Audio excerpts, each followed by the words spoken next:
Happy Thursday, rock lovers. Are you ready for a cuto-rama? Welcome to tonight's Cut and Chat, a live and interactive rock cutting and polishing demo. My name's Lynette Kong from Highland Park's marketing team. Thank you for joining us tonight. We're excited that you can join us here, and we hope that we can take your cutting and polishing skills to new heights.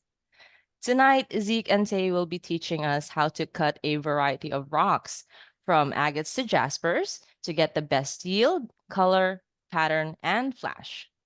At the end of the show, we hope that you take away tips and tricks that you can start doing in your own shop. If you're new to our live events, or if you just want to say hi, please drop something on the chat so we can acknowledge you. Hi, Kim. Hi, Scott. Hello, Ed. Hi, everyone. We would also like to invite everyone watching us online to join us here in our VIP Zoom room by signing up using the link that you are seeing.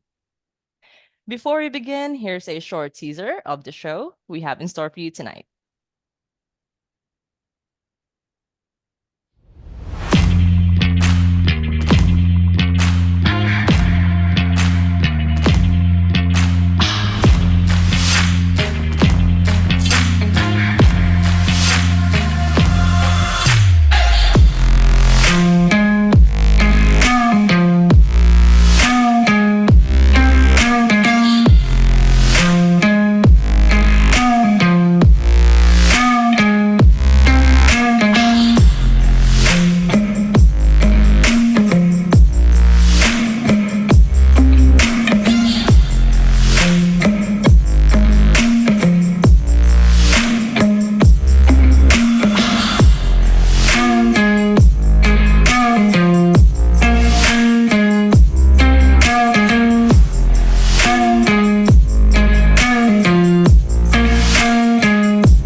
All right, we're super excited to get this cut and chat started.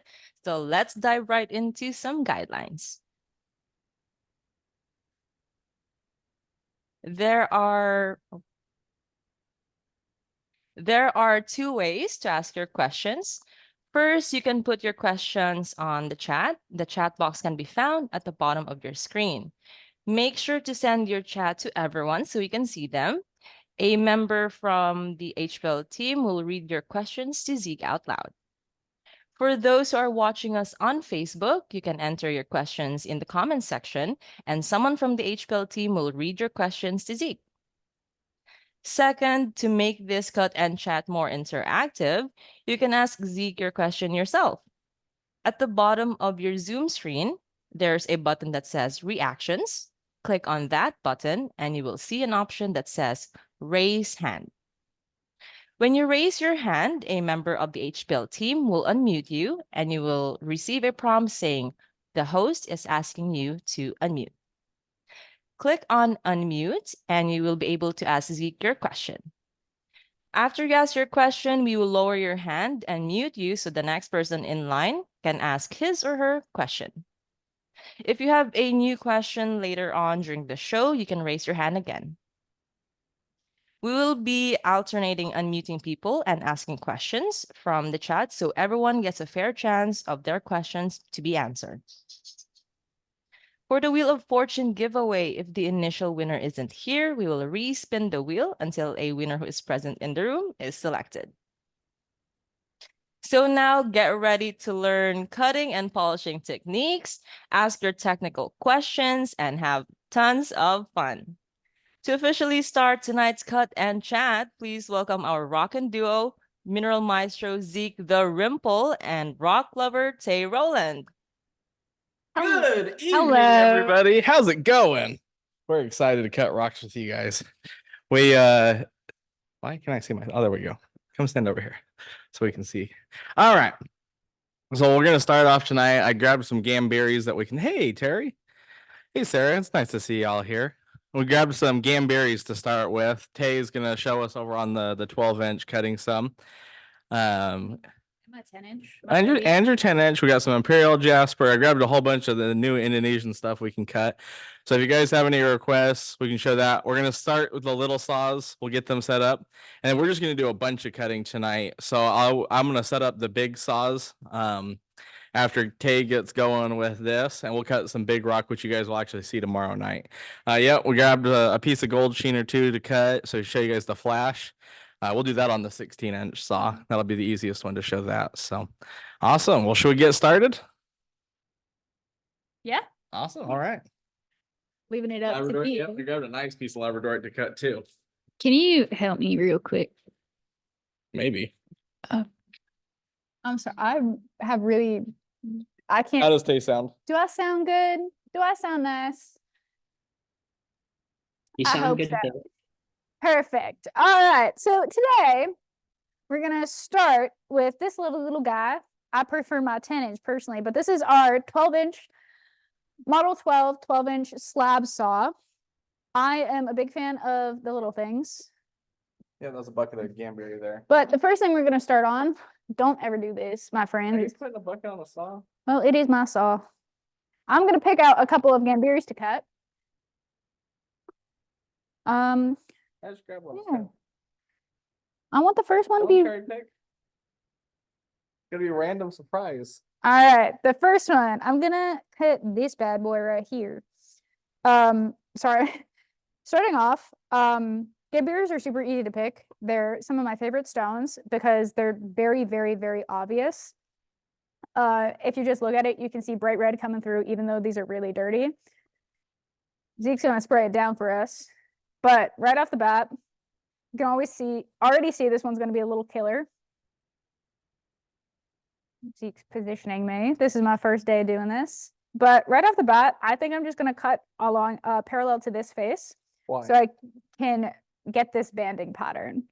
Because if I look around the other side of the face, you can see that that pattern goes all the way through to the back. So I want to cut in between those two windows. Point out the window so we can see them. This is the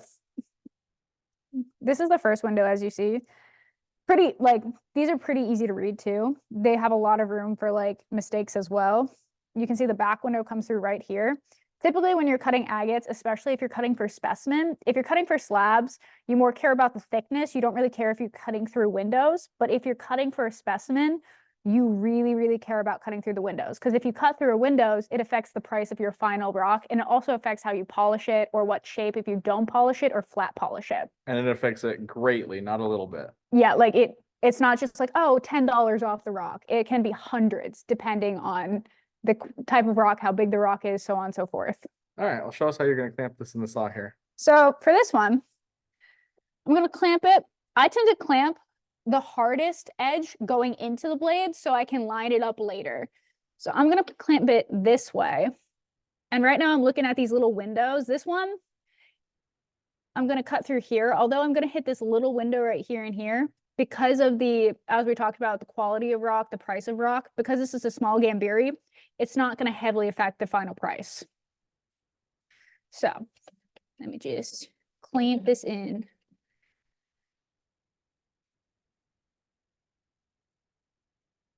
These can be a little bit tricky. So rocks are irregular. As all of you who cut agates know, so when you're trying to jam it into the vise, it's really important that you get a really strong clamp because you don't want your rock. I like doing this and wiggling it to make sure it's stuck because you don't want your rock coming loose in the vise. Because one, you'll ruin your rock, and two, you can damage your blade, your arbor assembly, or you're just. And one thing to know, you shouldn't jiggle the rock when the vise is loose. You should set the vise and then jiggle it to make sure it's not going to move. Mm-hmm. And make sure you really got a good. And I like feeling it because it's hard to see. I like feeling out where it's going to hit when I hit my blade, and I line up the blade first and tap it so I know exactly where it's going to hit. Then I back it off a little bit. I lock in my vise. That's not going anywhere. And then I typically go off of sound when I cut. I listen for the drop of the rock, but for this, You're going to need way more. Yeah. Than that. I'm gonna do it like there. For this, I'm gonna do that because I'm running a bunch of saws at the same time. Is this one plugged in? Should be. And we're off. All right. Let's set up your Tim. All right. The next saw we're going to use, I don't know if Zeke has told you about the history of this little guy. I call her Petunia. She's old reliable. This is the first, actually, this is the second Highland Park saw John ever built. This is a prototype saw made out of mostly used parts. I have replaced almost every part on this machine. I've replaced the arbor, I replaced the blade, I replaced the feed screw, the gear motor. But this is the second saw ever built at Highland Park Lapidary when John took over. As you can see, I've been playing with it. Zeke has been playing with it a lot. Yeah, that's a nice Imperial. That's a really nice Imperial. Yeah. Now you can see on this one, you gotta come closer so I can talk into the mic. You can see on this one, it's a little fractured at the bottom. So I took another cut to get that really beautiful face. That's a killer agate. Normally I wouldn't have slabbed this one, but I took this slab because that's a much better face than the other one. All right. Set us up with an agate. Do you want to cut an agate or we can also cut in some Imperial? We go, do an Imperial. All right. I'm going to take you down with me to pick an Imperial agate on a smaller one. I'm going to go with this one. Full nodule. Kind of hard to read, so I think I'm going to cut it this way, right down here. I tend to, if it's a like thicker one, I tend to go, how do I describe this? Don't look at me like that. When it's this shape, I tend to cut it down this way. That tends to have the You're trying to orient the view of the face. I didn't know how to phrase it because I go off feelings. We have our first question. From Boyd Cook. This is a side vice. So Boyd came with top vice. Is the sideways better?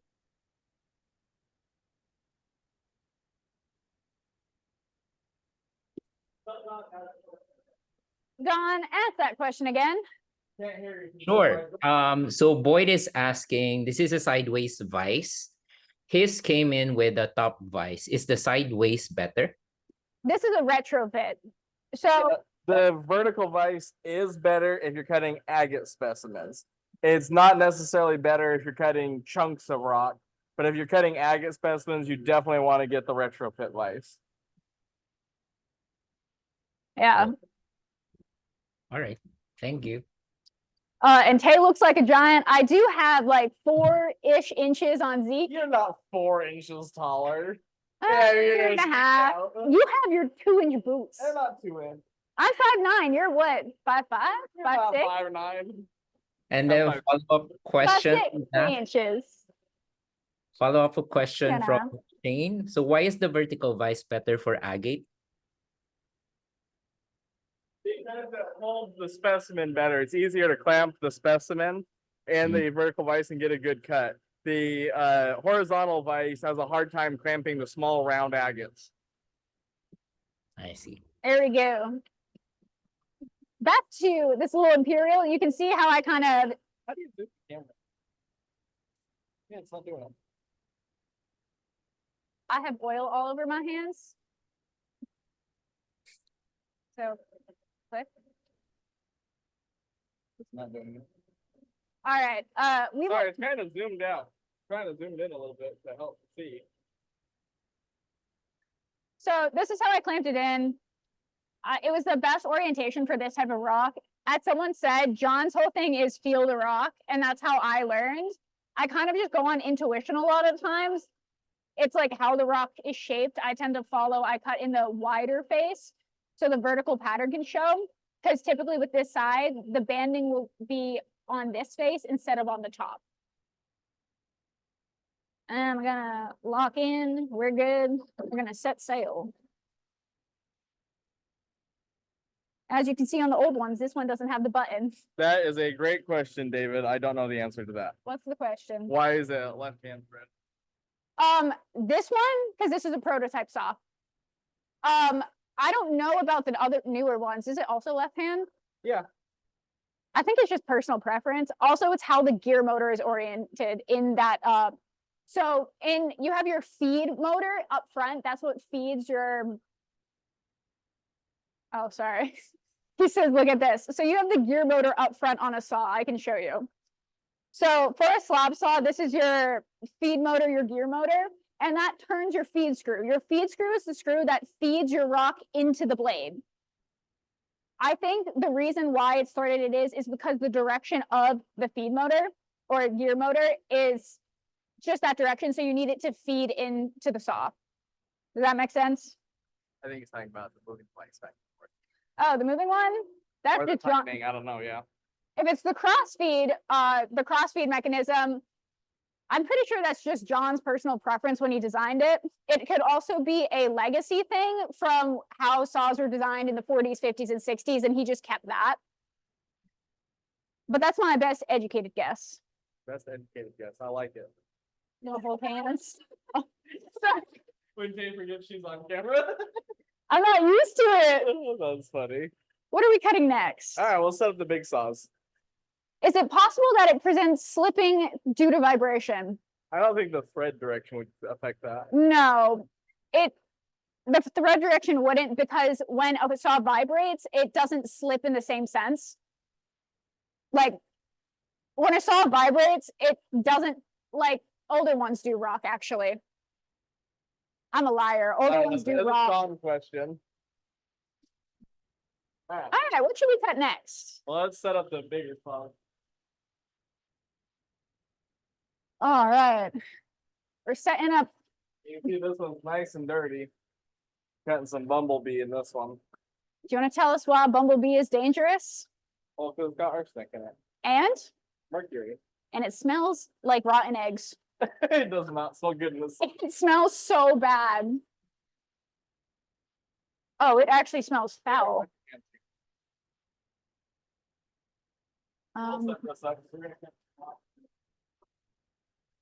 Zeke said we're gonna cut some rock. Zeke, where did you put the paper towels, you hoarder? Zeke's pointed and said just over there. The warehouse is a couple thousand square feet. They're over here somewhere. Wow, how helpful. I'm just gonna use my grimy mitts. So Marvin has a question. What does the your top question? vise look like? What does Marvin? What does the top vise look like? I'll show you in the drop saw. So this is what the horizontal, this is our 14-inch drop saw. Great saw, but this is what the horizontal vise looks like. You can see the rock clamps down from the top down. For drop saws, this is great since you're cutting really fast. For specimens though, I don't love this because of the orientation, as Zeke said, of the rock itself. But this is the horizontal vise. Oh. Don't mind me.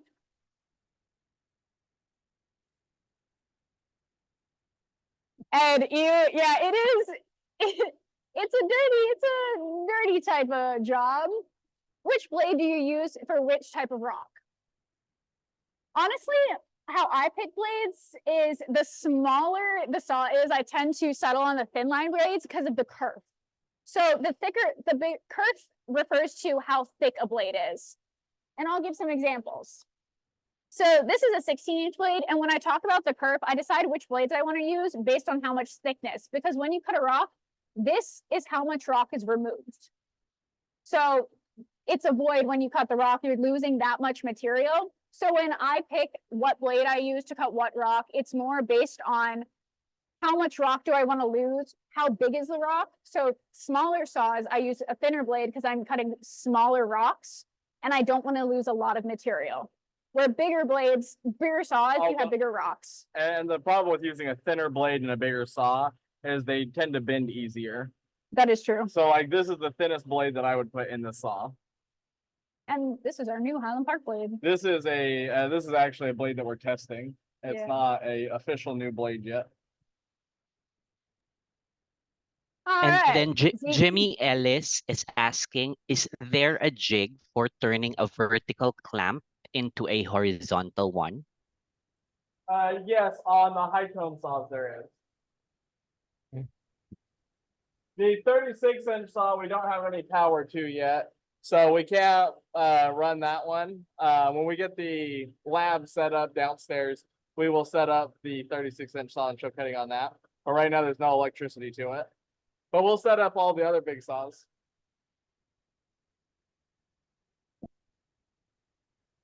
Oh, this stuff smells like rotten eggs. Oh, it's not bad. Your nose is stronger than mine. And that is the new Bumblebee Jasper coming out of Indonesia that we were cutting.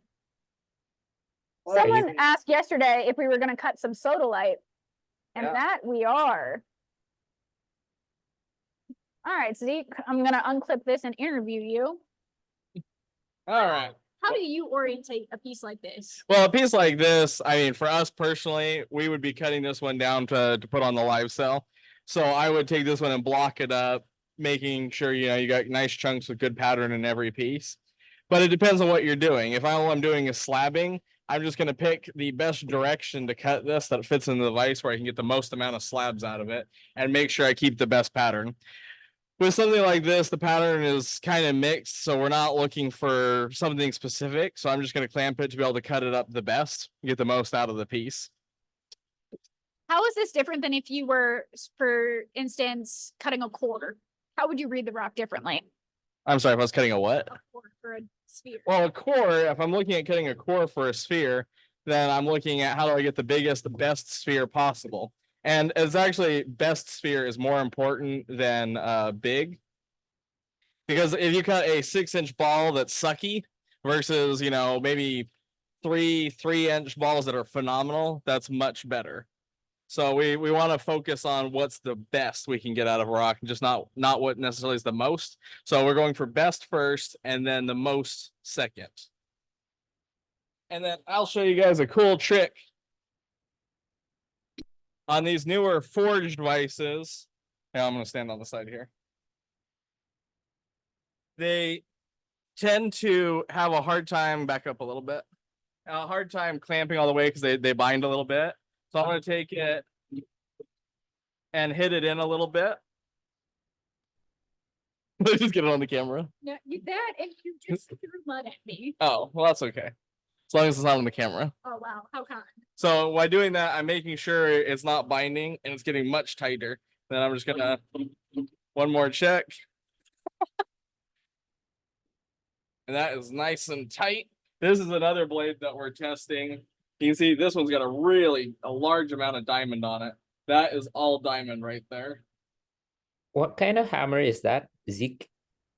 This is just a dead blow hammer from like Home Depot. Harbor Freight. Oh, this one's Harbor Freight. You can get them at Home Depot, Koopmans. So is You that can a get them at rubber Walmart. It's just a Is dead that- blow hammer. Is that rubber at the end or metal? It's a rubber hammer. You don't want to use the only time you want to use a metal hammer or even a metal file is when you're sharpening your blades. When you're adjusting the vise, you don't want to ding up your vise with a metal hammer. It's not a rubber mallet. It's different. So a dead blow hammer is filled with sand. And so it doesn't bounce back when you hit it. That's what they call it, a dead blow, because it hits and stops. It deadens the blow. Nice. Yeah. So that's the ones filled with sand is what you want. Cool. Thank you. Janice, when you're placing a rock, you can either like do it right up to the end to cut a really small sliver on one end. But since we're just blocking this up, we want bigger blocks on each side. So this is just a preference. We just want to cut off that big block and cut it into like thirds. And on this piece, I'm getting down here and looking to look down the front there. And you can see I've got this lower than the flat of the vise. So it'll actually hit the flange. So now that I can see that, I'm actually going to adjust this one up a little bit so that it doesn't run into the flange when it gets that far into the blade. And So- when we refer to the flange, this is the flange right there. In case y'all don't know that terminology, because I didn't when I first started cutting rock. A big thing to watch out for as well when you're locking your stone into the vise is if your stone hangs above your vise, you want to make sure it doesn't really go above the blade. It depends on the saw. It depends on the saw. Some saws, the vise goes to the top of the blade here, but this is an 18-inch, and this one is lower than the height of the blade, so we're okay going up above it a little bit. Yes. But it's just something to watch out for because if your rock is too high, you can like not cut a good section of it. And if you're cutting for a specimen, that's a little difficult because you'd have to reclamp your rock, which can leave blade marks, or you'd have to break that, and that's a lot of grinding to get rid of those little lips. Scott is All right. asking. While we're I'll go showing up. the blade, Ed was asking earlier, what's the diameter and thickness of the new blade that we're testing? This one, well, it's actually, this one's supposed to be an 18, but it's actually a 19-inch. I'm not sure what the kerf is, but it is really thin. It's closer to the thin line blade than it is the precision blade. Yeah. These aren't available yet. Again, we're just testing them. Me and Zeke are the ones who are kind of breaking them in, mostly Zeke with the big stuff. But you know what I'm hearing? One of my saws is done. Yeah, it sounds like it. Let's get this one started and then we can go check that. But I do apologize. My camera skills are really lacking. So on this, I'm making sure the blade's not binding. So I moved the rock up and then I'm just moving the blade to make sure it's not actually touching when I start it. Why do you not want to start your saw with your blade touching the rock? Well, for a couple reasons, actually. It could cause binding. You could break teeth off. If you actually have the rock touching a little bit on one side, not the other, you could actually cause the blade to dish. And so it's really good to not make sure it's not touching so that you don't damage your blade. All right. All right, let's start that one up. And that one's done. Then I'll take this one. Yeah, use my sleeve. No, I'm joking. I'll take a sleeve. When I was younger, my dad told you the story where I used to rub my dirty hands, my dirty nose, and everything on the back of my dad's shirt. I'm seasick. Oh, I'm so sorry. You're like, woo, I woo, swear. woo. You take it then. You're so good at this camera stuff. That sounds good at it, but you're making me seasick. Look what you did. All right. I wish it would zoom in. Sounds like this one's done. Put the mic. All right, Or you can have the paper towel if you want. I'll take the paper towel. So this one's done. Oh, I have cut a little killer. You want to unclamp your saw, pull it back. And first look, a killer little Gambiri. This one is only an end cut because of the size, but that's a killer little guy. that is really good. Now let's look at the other. Gonna loosen that. Wow, beautiful agate right there. That'll make a great polished specimen. And you can melt out that little thing with acid. Let's throw another one in. But there's your first cut. That's exciting. That's done too. Ah, awesome. Here, throw it in that bin right there, or bucket or something. I can't walk Yeah, you can. Come on. away. Walk with me. Just throw it in the bin right there. Typically, you want to have cat litter on hand to absorb the oil. Oh, No, you want to have floor sweep because cat litter sucks. It's disgusting. personal preference. It's But personal. only one of those preferences is correct. All right. Let's pick another one. Yeah, pick one that's gonna be a surprise. We know that one's gonna be killer. Greg is asking, can you describe the melt out process? 1 second, I can't hear you, John. Oh, We're gonna pick this nodule because I like the shape of it. When they're shaped like this in this weird little UFO shape, I like cutting right here. I like cutting the long way, You're cutting like the cap off or the the hamburger bun way. I can't remember what John calls our pancakes it. Yeah, right. I'm gonna pancake it. So, we're gonna go through this. When I'm what's it called? Locking this into the vise, I tend to do the one with the bigger end towards the for the smaller ones. This is just personal preference. I tend to do the bigger side in the vise so I have more material to grip onto, so I have a stronger grip in the saw and I have less chance of it coming loose. That's a personal preference though. I know some people like doing the bigger end hanging out like that, but I personally like to face it in so I have more material to grip onto. Personally, for me, it's rock specific. For this one, Hello. actually, I'm going to do the opposite because of how the orientation is. I think you can get it out a little further. So Scott was asking earlier, can you say again what the conversion kit is for? One second, John. Where the TV is so far away that the saw running, I have no idea what you're saying. Once we get this Oh, clamp, okay. we'll walk over there so we can hear you. All right. Oh, no. There we go. All right, now we can hear you. Hello. So Scott Polk is asking, can you say again what the conversion kit is for horizontal to vertical vise? What the conversion is? Conversion kit. It's just a retrofit vise. You just 2 bolts comes on and off. Okay. But on the website, it's a retrofit vise. All right. And then how about Maxwell's silver hammer? Ed is asking. I have no idea. Okay. I'm not And then familiar with that Shane- hammer. All right. And then Shane is asking, why not make a smaller flange to avoid hitting it? Well, the flange, that's an engineering problem. You can't just put a smaller flange on there and have the blade work properly. For certain size blades, you need a certain size flange. So it's not just something that's guesswork. It's something that's actually calculated. All right. And then we have 3 more questions here. So can you describe the melt out process? The what process? Melt out.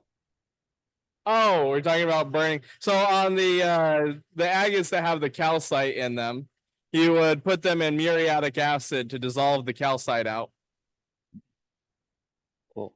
Okay. And then Janice is asking, when they come loose, do they fly around? Is that why they have hoods? Is what?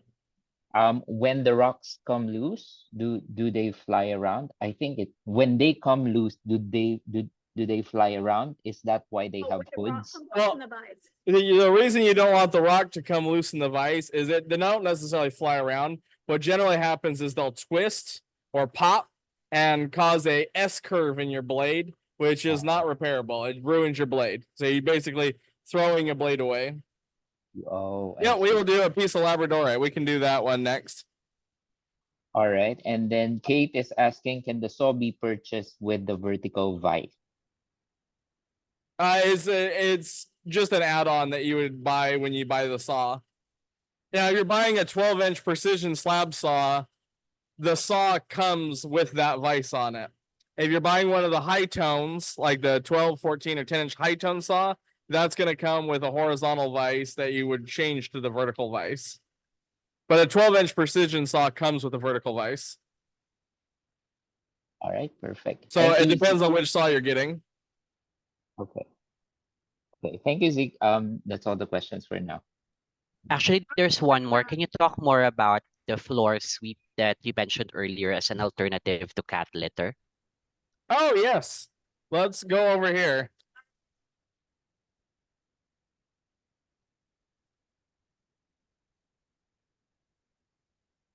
This is the floor sweep that I use.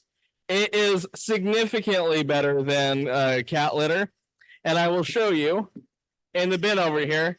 Pardon my piles of rocks on the floor. But when you look at it, Organization right here. it's much finer. And so it absorbs the oil much quicker and gets a lot more of it out of the rock. Like you can see that slab's been in there a little while as a nice slab of Labradorite. You just can't see it because it's dry. And it's sucked almost all the oil out of it. It doesn't feel oily at all. No, it doesn't stick that much at all. It actually doesn't stick at all. It always sticks when the rock has oil. I mean, like you see little, I just wipe the oil off of that one basically. But it only sticks to where the oil is. So once it's dry, it just falls off. And yes, it is pretty cheap. You can buy it on Amazon. I don't remember how much it was, but I bought like enough for a lifetime supply and it was like $200. Oh yeah, we can spray that. Okay, another question here. Can you use the ultrasonic drills with just one hand? I am thinking of buying one, but I'm one-handed. Can you do buy a what? Ultrasonic drills with just one hand. I think so. But I have not used the ultrasonic drill well enough to say whether you can do it one-handed well or not. Okay. All right. Thank you.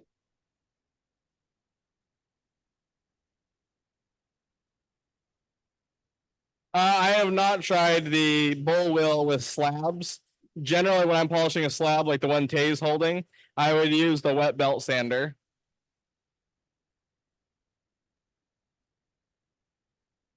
The problem with the oil absorbent is the powder sucks it up.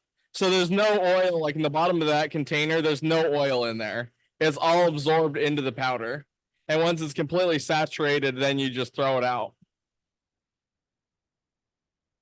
The rock that Tay is holding is Labradorite. Although it occurs to me that you're probably asking about the floor sweep and not the slab.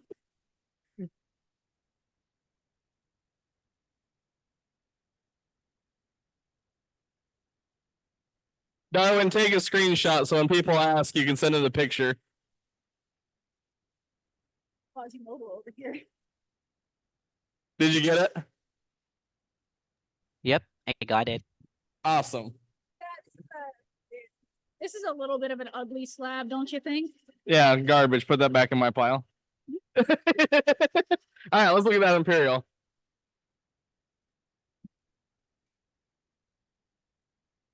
Done now. But I'm gonna let it cut out. Yeah.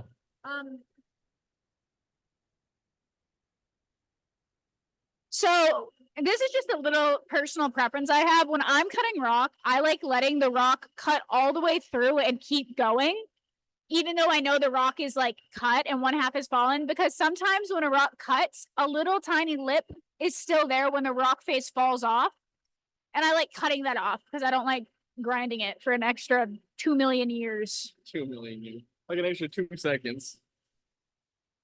All right. I'm gonna do this. Oh. All right. This is a little, ooh. This is a nice little piece of Imperial. Yeah, that's cool. I like the pink eyes right in the center. Yeah, that's nice. And I like the brown bands within that caramel color. This saw that we're using right now is a 10-inch saw, but we do not sell this saw. This is a prototype saw. Well, what we do sell though is this 12-inch precision saw, which is essentially the same saw. It uses a few minor modifications. But this is the one that you can buy if you're interested in a saw like this. This one's better. You can put bigger things in it. The 12 is technically better than the 10. It is virtually the same size, and you can put 2-inch bigger rocks in it. Not exactly 2 inches. 1 inch. I say 2. 12, not 14. Well, 2 by 2-inch bigger. Like 2 No, inch. no, that doesn't make sense. 1 inch bigger. And it's like I know what you're trying to say. Zeke's just undermined me. He knows exactly what I mean. All right, let's clamp up a piece of Labradorite. Oh, actually, let's put another little agate in here, and then we'll clamp up a piece of Labradorite. Yeah, you can grab one of those, or those are Alamejos in that bin.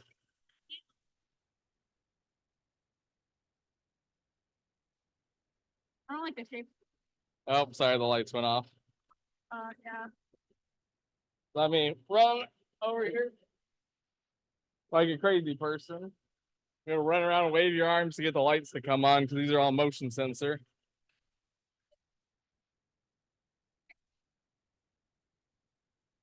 I just grab one. Let's cut it. Grabbing this one. Never mind. That's gonna be an okay agate. I'm gonna cut it this way.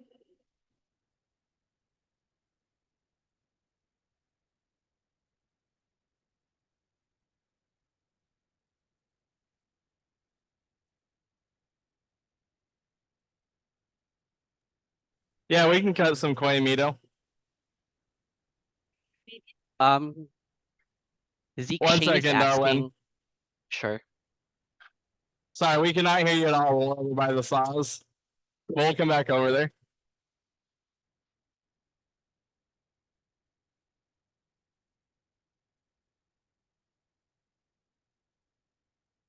Yes, Darwin. Right. So Shane is asking, does using the quick sort make the cleaning process easier? Does a quick what? The quick sort, the floor sweep. Which will make the cleaning process easier. Yes, it Yeah. makes it significantly easier. For most rocks, all I do is just rinse the rock off afterwards. In fact, if I'm gonna take a slab like that, I won't even wash it. I'll just go from the floor sweep into the trim saw. It gets it that clean. But you could rinse it off and then it'd be good. If you really And- want to get it clean, like if I'm doing vacuum sealing, I will take it and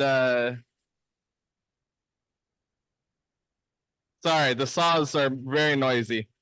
And I don't have my usual noise canceling headphones on because then you guys wouldn't be able to hear Tay. You can each use one AirPod. Except for they're the Pro Max. And They're then the Karen big ones. was asking earlier, would you suggest cutting the Imperial Jasper lengthwise and always in the middle? It depends on the nodule. It's going to be a case by case. So we'll keep cutting rocks and talk about it. But that's why John says study the rock, because not every rock can be cut the same. A lot of it is also just intuition. You can't see with X-ray vision into a rock, and the more rocks you cut, the better you are at like kind of judging the direction the pattern's going to go. How are you going to cut perpendicular to the banding, so on and so forth. We do have We've been selling Imperial Jasper on the live sales. There's none on the website though. It's only going to be on the live sales. And Bruce, I have not used the wheel for the polishing slabs, but unless it's an agate slab, I wouldn't use the bowl wheel for slabs.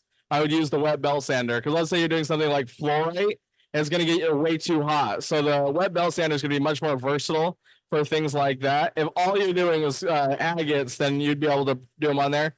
I've never tried suction cups. Have you done suction? I'd be afraid of the rock falling off the suction cup personally. because of the oil, I don't think they would hold. I don't think you'd have a strong enough hold with the suction cup because we use mineral oil. No, for the bull wheel. Oh, for the bull wheel. No, it's too fast. Yeah, I wouldn't try that personally. Like the speed that you run it at is way too strong for that. Okay. Awesome. And then Well, let's Mark, go cut it. Sorry, go ahead. Marvin, I did see your question. Yeah. I tend to wait only a couple seconds. It does settle really fast. Regardless, you're going to open it and get a little bit of mineral oil, like spray, not like spray, but like misting. But, Keep talking. oh, my bad. But I just wait a couple seconds after the saw is done. I turn off the saw before I open it. The little ones have less of an issue because you have a thinner blade and less of a throw. And it's also, you get more of that misting when you have a segmented blade and you have gaps in between the teeth. I hope that kind of answers that question.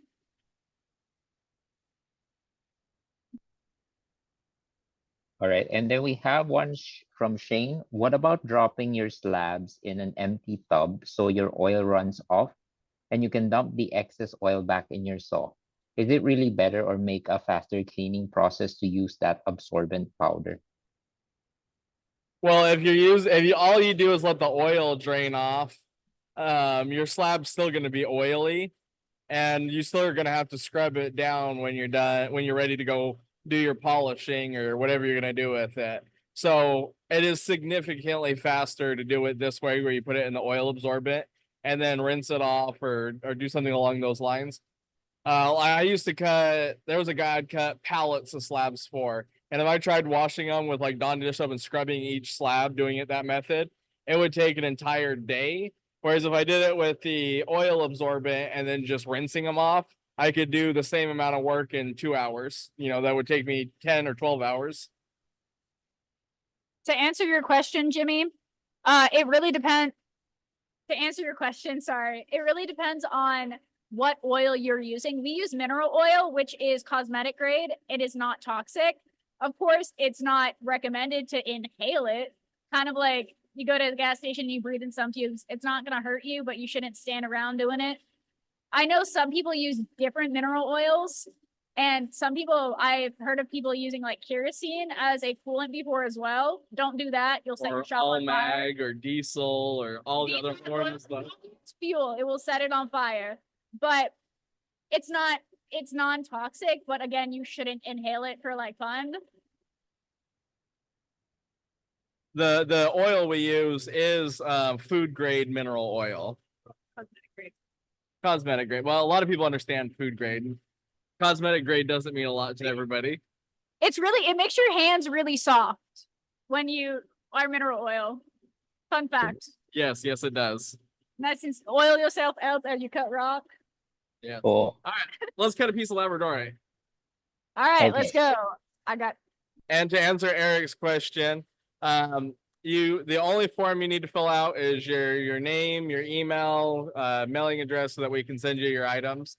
There's nothing that you have to pay to join on the live sales. You can get on the live sales, start bidding, and then we'll send you an invoice and then ship you out your rock. All right, let's go grab a piece of Labradorite.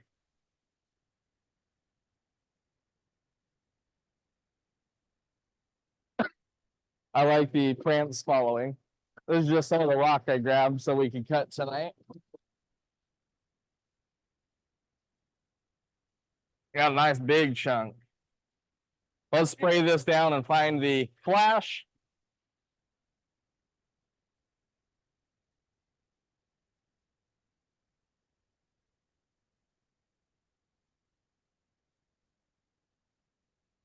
Oh, there's that Will you grab that flashlight right there?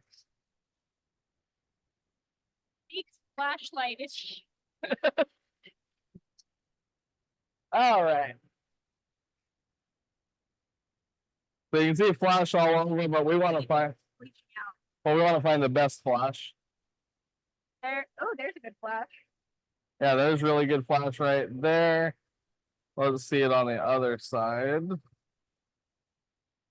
I can't put the light director on it because it leaches. I can't see the flash without the lights.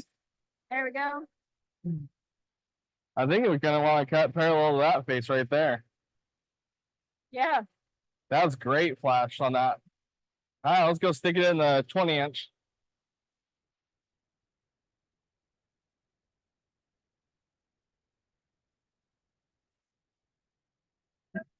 What is this? This is the 20-inch saw. And you can see what Tay was talking about earlier, where if you stick it above the blade, you get this part that you got to break off. But I got a solution if you do it. Got my handy dandy screwdriver, and just take that in there and pop it off. But But if you're cutting a specimen, that tanks the value of your specimen. for this, it makes absolutely no difference on the value. Yeah, because we're cutting for slabs here. That's just gonna get calved up. It smells like rotten eggs. I hate it. It's not bad. I hate it. He says it's not bad. Hey, where's the flashlight? We gotta have the flashlight.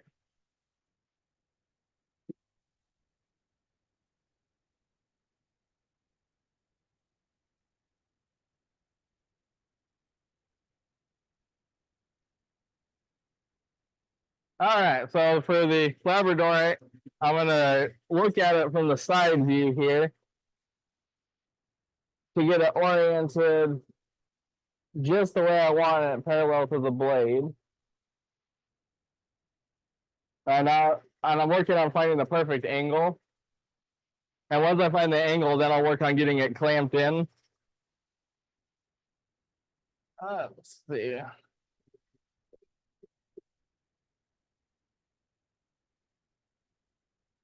This is nice, big. Wow, that was a great piece. And so I'm looking at it straight to 90 degrees from the blade here, so that when I cut, it's parallel, and I can tilt it up and down to get that color just the way I want it.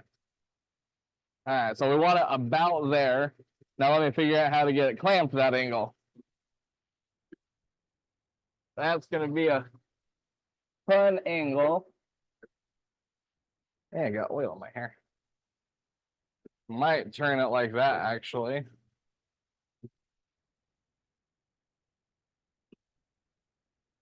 But it's very important to take your time and get the correct angle so you get the best flash. We should show them how to cross. I don't generally use splints. I mean, you definitely can, and they can be helpful. But as a general rule, I really never use them. Yeah, see, we're up a little high on the flash there. Oh, whoops. And you can see if I come over here, no, look, turn the camera to me. So you look, am I looking straight here? I don't see the flash. But if I turn this way, and now I can see the flash, which tells me I gotta swing the rock back a little bit so that it's oriented.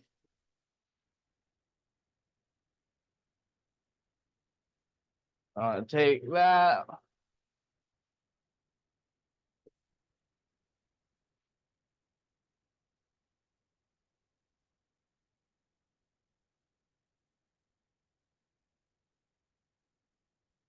All right, let me look at it again. Oh, we're almost there. That's really looking good.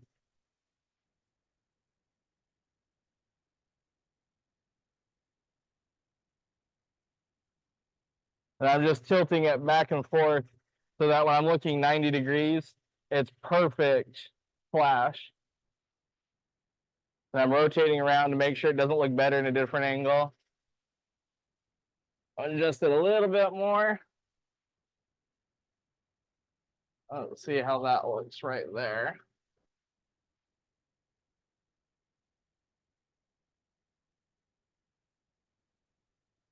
It's definitely an odd, very odd shaped piece. Now it looks good right here, but I can get that a little bit better.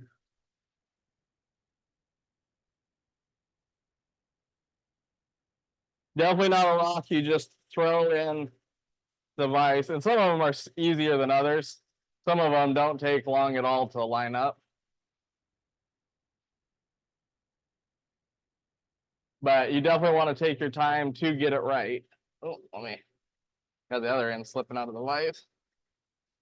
Let me adjust that.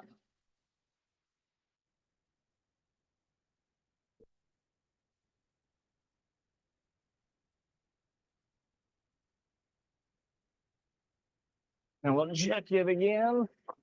Oh, bright flash, really good. It's hard for the flash to be picked up on the camera. How about that? There we go. Can you see that?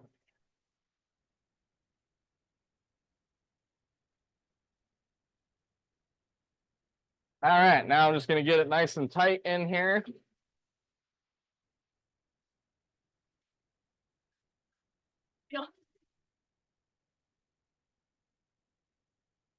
That's pretty tight in there.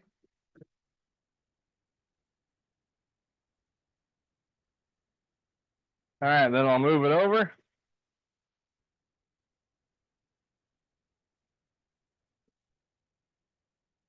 And on this, because I would be cabbing this, I'm going to take it all the way out and make a tiny cut to start with.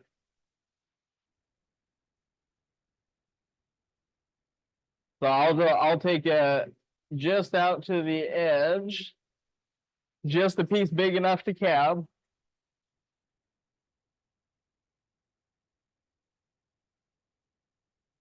Yeah, right there. And then once that's cut, yep, this is Labradorite. I'll keep making cuts in.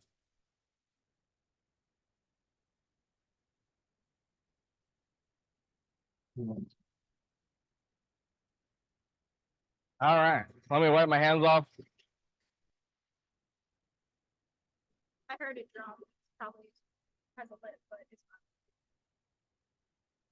not. Yeah, we're gonna. For my sodalet lovers. We can see that. That's a great pattern. Yeah, really nice Jimmy. Great blue in that. This is gonna be translucent blue. And this is stuff you're gonna see at the live sale tomorrow. Yes. Awesome. All right, let's finish. Let's start the saw back up so I can finish that cut. Yeah. Excuse me.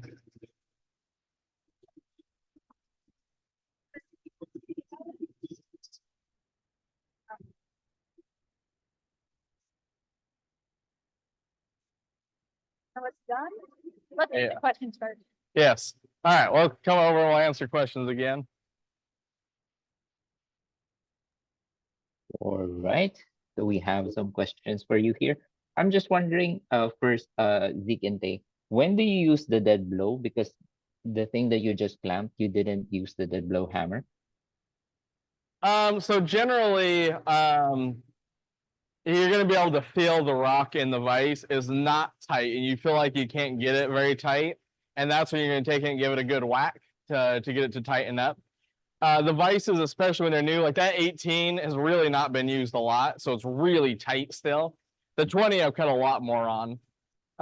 So that's not nearly as tight. So it'll loosen up over time, but it depends on also how much you're clamping.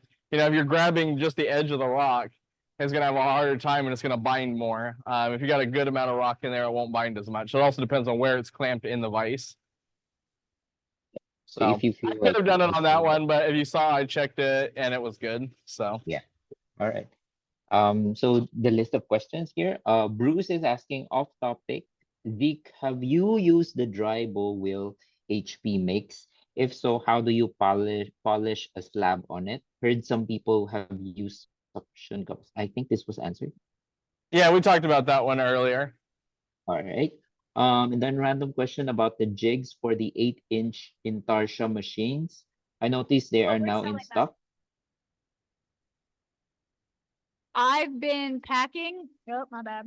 I've been packing a lot of your orders, and I am starting to ship out the little jigs for the 8-inch Intarsia machine. I think I Okay. packed my first one today, and we're going through those now. I'm packing later tonight. I'm gonna go pack more boxes when we're done with this cut and chat. I'm trying to get everything settled. Perfect. Thank you, Tay. So Claire received her 8-inch Intarsha machine in December, but did not receive the jig bundle. What? So take Uh, note of that, John, so that we can follow up on where hers is. All right. I don't know the answer off the top of my head, so get the information so that we can follow up on that after the cut and chat. All right. So Claire will take a look at that. And then Jacob is asking, is 5 gallons the smallest amount you can buy if the for the HP oil? I'm just running the SS10 and 5 gallons sitting around is overkill. The 5 gallons is the smallest amount of oil we sell. I did not really hear the last part of that question. It's sorry, kind of sorry, sorry, overkill. Yeah, he is just running the SS10 and 5 gallons sitting around is just overkill for him. Yeah, right. Well, we only sell 5 gallons. If you have an Everclean, I don't know if you'd ever use up 5 gallons unless you have a bigger saw. So to give you an example, John's 16-inch saw, which takes about 5 gallons of oil. I actually think it's less. Maybe it's like 3 gallons. He didn't change the oil in that for 7-8 years ish because he was running it constantly with an Everclean. So the oil itself doesn't go bad. It just gets dirty. So you either have to clean it or replace it. Nathan, to answer your question, it really depends on what you're cutting.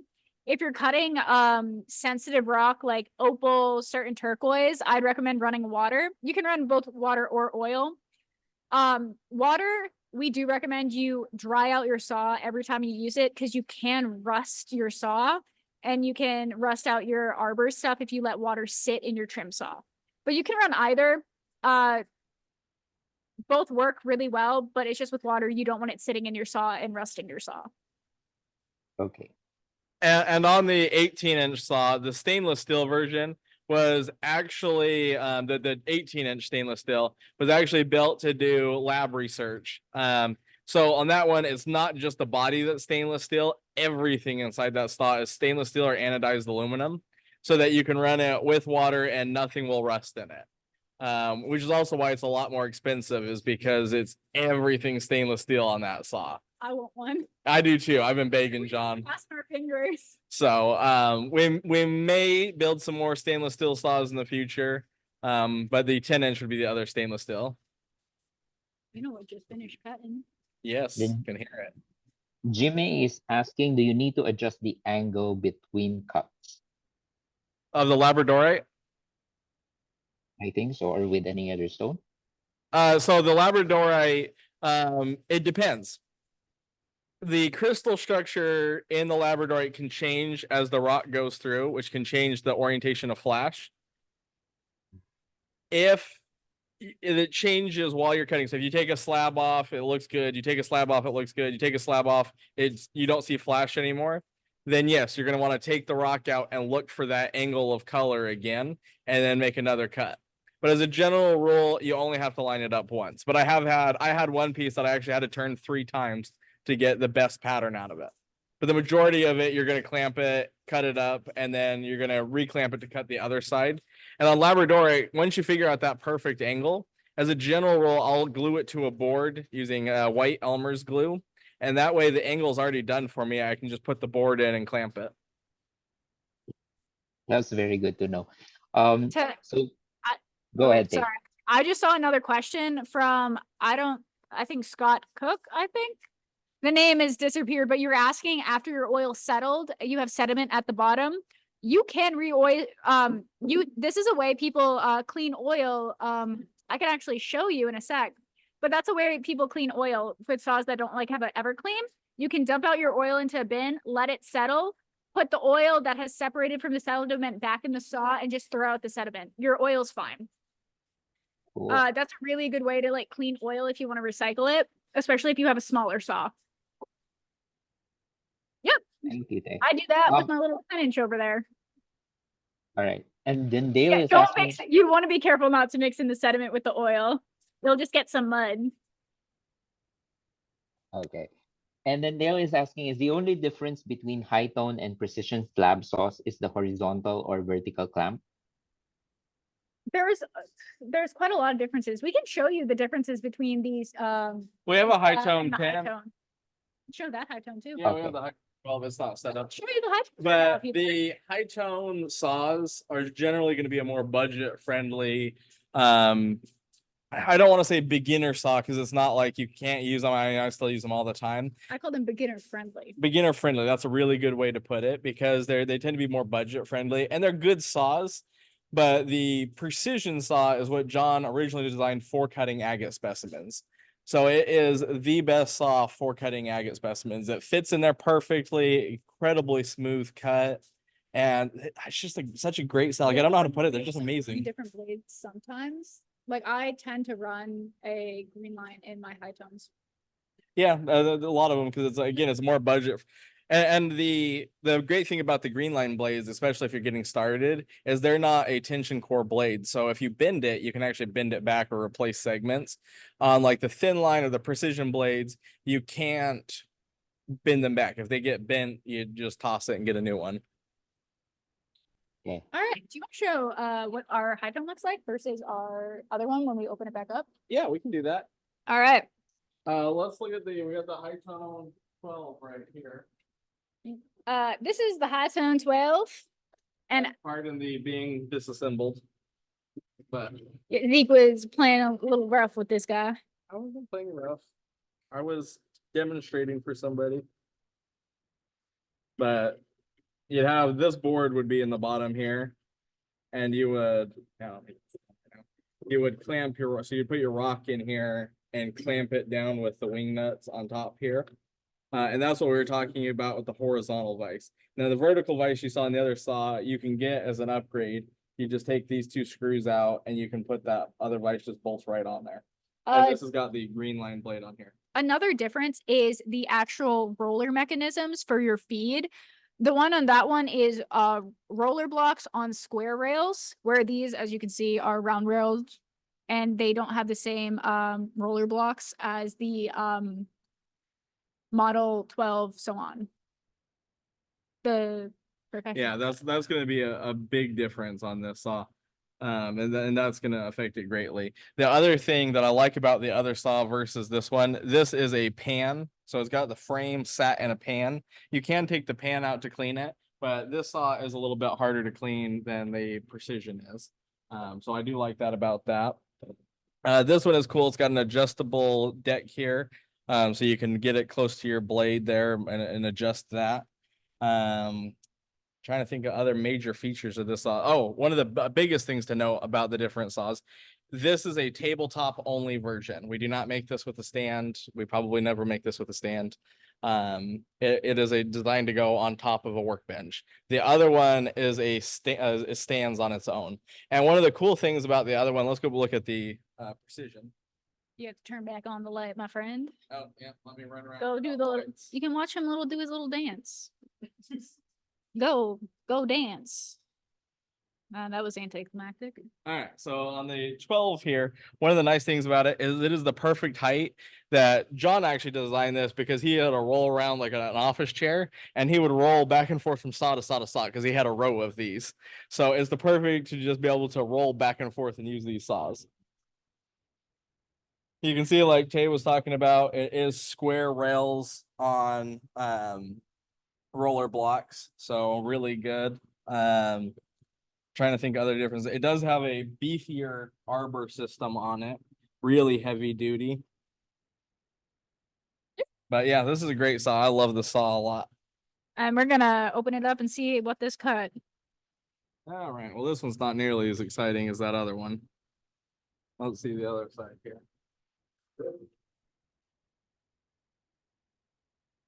Yeah, that's Oh, that has potential though. I like that little Meh. eye within the quartz. meh. We're spoiled. We and Zeke talk about this a lot.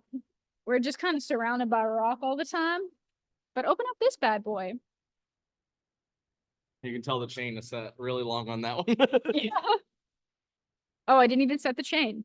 There we go. That's a Almejo right there. Beauty. I'm really lucky.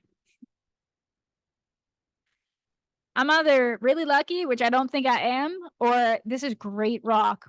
This just demonstrates when every live sale I say the Gambiris and the Almejos are great. You just grab a handful and you almost always, I will not give you promises. You almost always get a killer rock. So on this, the Precision, this is the same for the 12 and this model that we custom built one.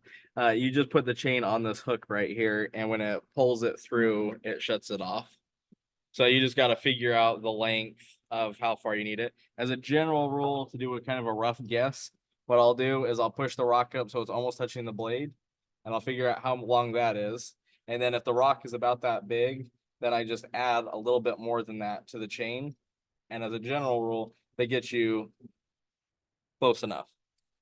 I'm one of those heathens who barely ever use the chain. Yeah, but if you're running 8 saws, you're not going to be able to hear one stopping. Watch me. No, I'm joking. Yeah, if you are running multiple saws, especially big ones, they're the loud ones, I do recommend using that chain so you don't feed it or possibly hit your flange. Oh, I can see that flash from here. All right. Looks a... What an ugly rock right there. I like the banding in it. And you can see if you look at straight on, perfect flash right there. And so the reason I cut just such a small cut is because that's the perfect size to just make a cab. No reason to cut it thicker. Now I can just make a cab out of that. Now on this, we'll just take this back. And as small as that is, I'm just gonna make another cut until we work our way into this piece.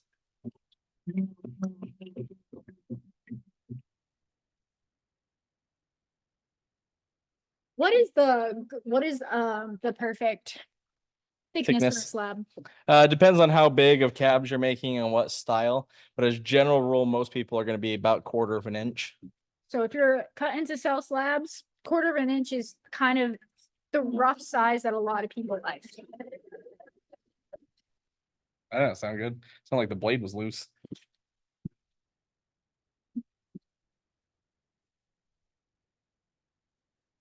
So you're gonna watch how me and Zeke problem solve a saw.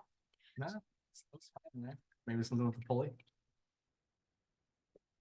So we're gonna check out the pulley. I can't, my grip strength is that of a toddler. So we're gonna check the pulley. So this is a big thing with these slab saws or with any saws. If you turn it on and it sounds weird, turn it off. And inspect your saw, because sometimes it could be nothing, sometimes it could be something big. That is just something you want to do when you're problem solving a saw.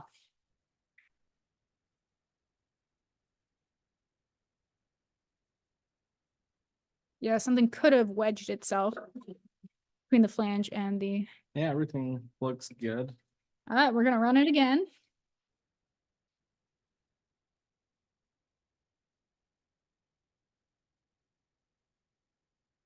See if the ever cleans loose. That sounded odd.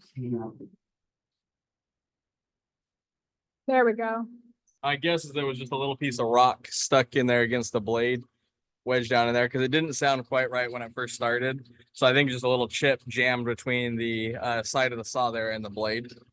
But everything looked pretty good when we checked it out, and it sounds normal now. Yep. And that's problem solving with your saws. Oh my goodness. All right, now we got the other piece that came off there. That is so Jimmy.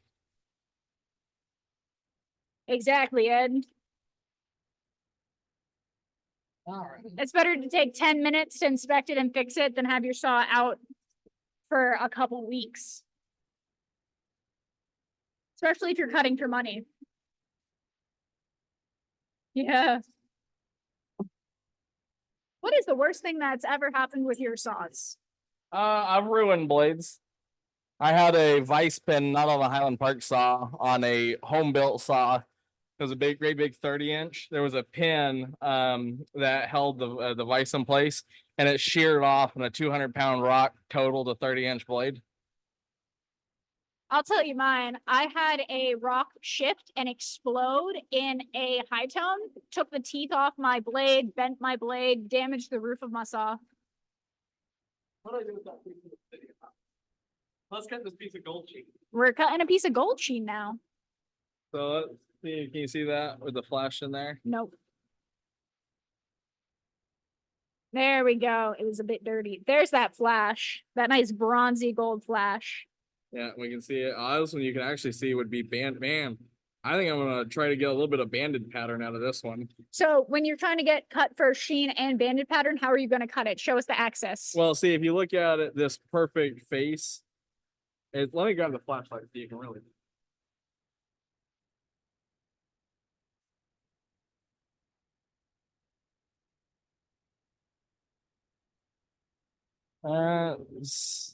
Try not to blind it.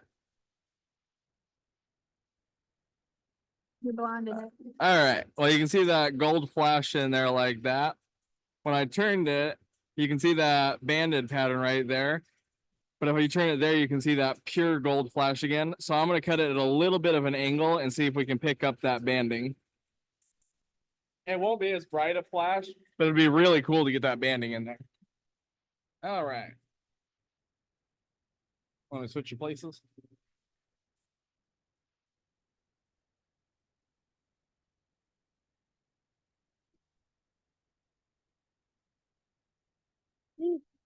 That's why you want to lock your vise before you try to start working. And this one's going to be a little bit tricky to get that angle. but I think we can pull it off. You say as you do it in like 2 seconds. Well, you know, a little bit of practice. Just a little bit of practice. We dabble in rock cutting Dabble, yeah. here and there. So I'm doing the same thing where I'm looking at it from the side view. And I'm trying to make sure it's when I'm looking straight at the side, 90-degree angle to the blade. So this is parallel and this is parallel. I'm seeing that perfect flash. We're getting a little bit of the banding and then that really bright gold flash. So let's see how this looks. I'm going to show what he's talking about in a second. Bear with me, my friends.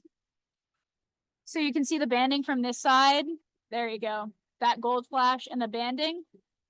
And he wants to grab both of those. I'm being greedy. I want the bright gold flash and the bands. He said he's being greedy. All right, I'm going to migrate back over. That's what you see right here. I slid the vise too far forward and it's hitting the rock. You can't hear it, but it's grinding. Okay. So I'm going to move it back a little bit so it's not touching. One more check. Good to go. And we'll come over and answer more questions, and then we'll do some little rocks. We'll do maybe a little Quamito. Oh, that would be good. All right, my friends. All You're right. back. Okay. So Kate is asking, I notice you don't use a lot of wedges to secure the rock. Is it too much trouble? I don't use a lot of what? Wedges. I just don't find them to be as useful. I know some people really like them, but I usually can set the rock faster without them and get a really good clamp on it. Some rocks, it's a real pain in the butt, but most of them, I can do it way faster without them. The round ones are the ones that I typically struggle the most with, getting a tight clamp. Oh, okay. Yeah, it's very rare that I use wedges, but I do occasionally. And on the banding versus the solid flash, that's going to be a personal preference. Although if I was solely cutting for money, I would go with the brightest gold flash I possibly could, because that is going to be what most people want, and that's going to grab their attention. Dale is asking what material is the face cover on the vertical clamps. It looks like plywood from here. Oh, what is the wood material on the vise? Like the wood? Is that phenolic? No, it's just wood. It's not plywood. You can use plywood, by the way, if you want for your wood in your vise. I forget exactly what we're using. For this one is it's not fiberboard and it's not phenolic because it doesn't have resin in it. It's a type of compressed wood that we use. It's really nice, very durable. Yeah, but it will absorb some of the oil. We don't use phenolic because phenolic can crack because of the resin. And it's expensive for big sheets like that. Okay, thank you. And then Brandon is asking, do you have the core drills set up? And if so, can you show how you drain the oil and how you set up the pumps back in? Yeah, we can go look at the core drill. It's not set up, but I can explain it. We'll soon have a core drill to play with.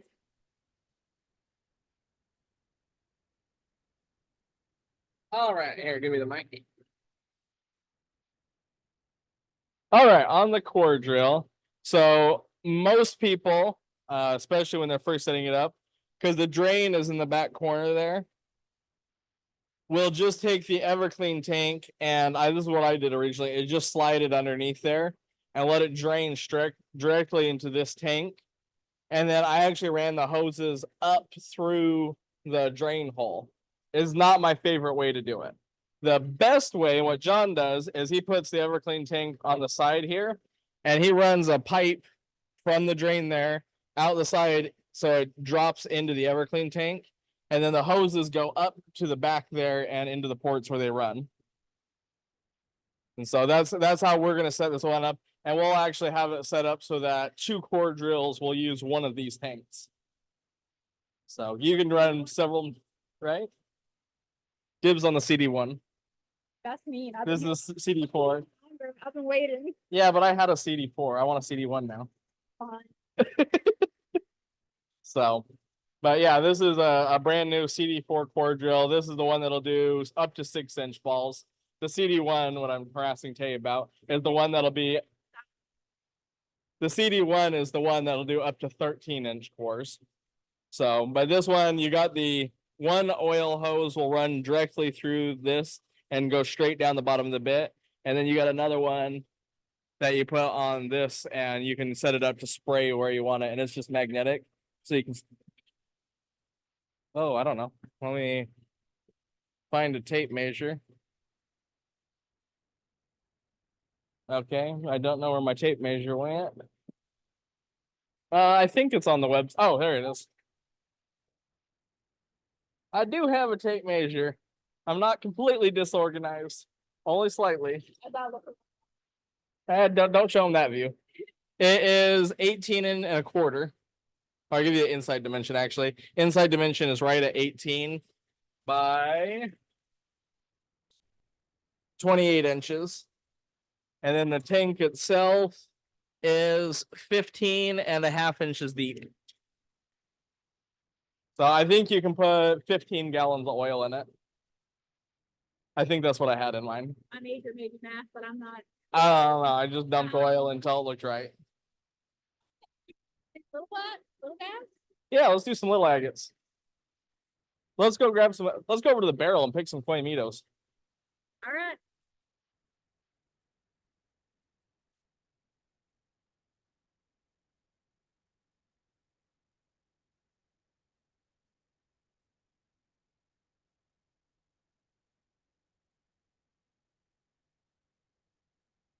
It's right there.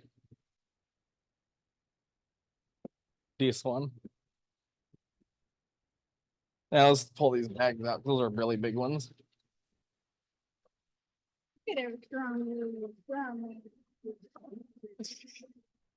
All right, let's see if I can get some more light over here.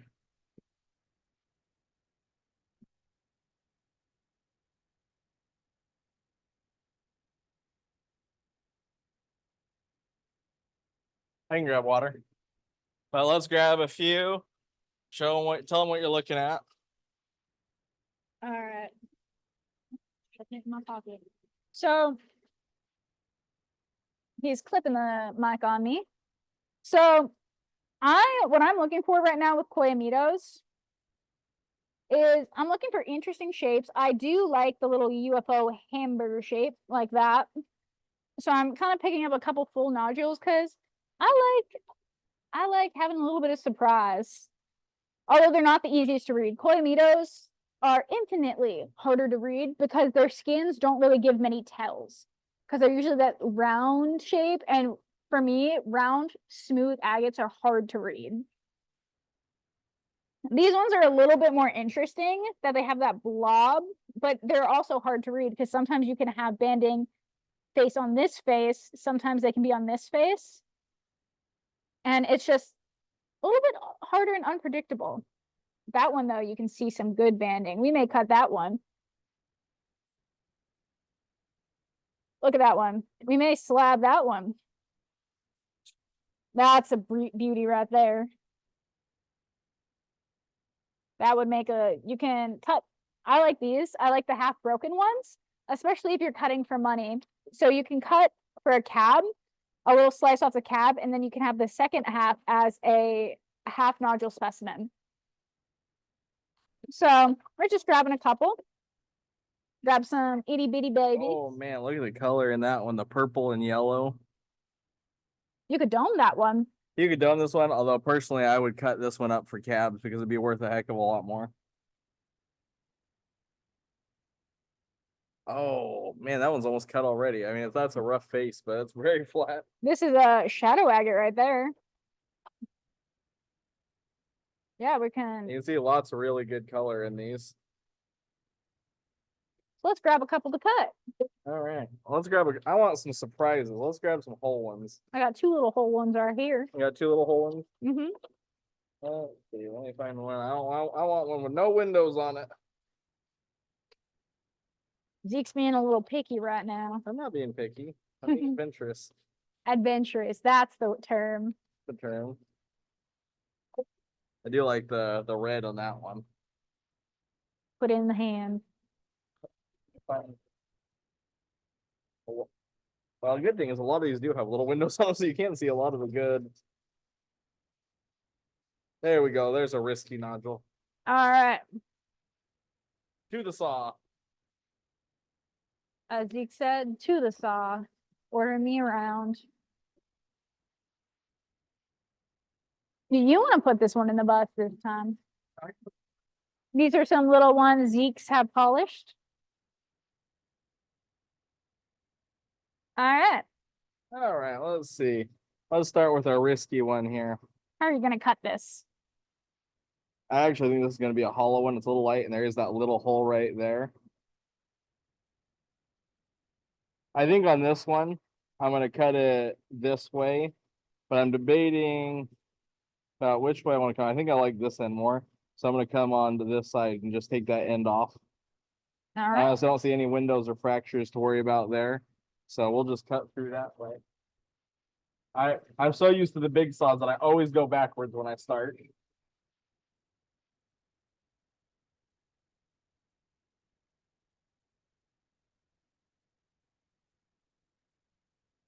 All right, nice and tight. Let me move it over a little bit.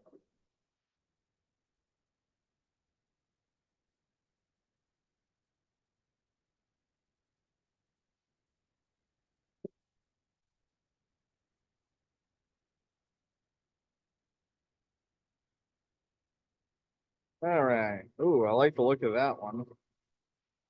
I like the look of this whole one here too. And this one's a little bit interesting because it's more of a little bit of unique shape. There's two ways we can go about this one. We can cut it this way so you get the flat bottom, or you can cap it where you cut this top area off. There is another way you could cut it. Well, excuse me, which are you talking? You can cut off the bottom.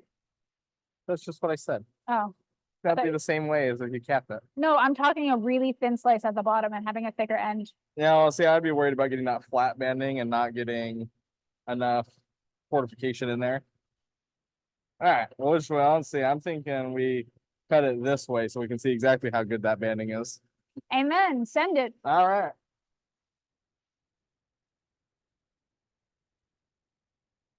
How you guys gonna be part of the fun of Kay and I bickering? We do it all the time. I know, but this is pet bickering. Want them to hear you. As Zeke said, we're cutting bickering. We bicker all the time anyways. But this is special. This is special. That's right. There's something on the line. I know. Now we get to see who. Oh crap! Should have cut it the other way. Yeah. Who can we blame? Oh well, All right. I think the bet the 20. Never mind. He's running away from me as always. He got short legs, but they're fast. Zips around.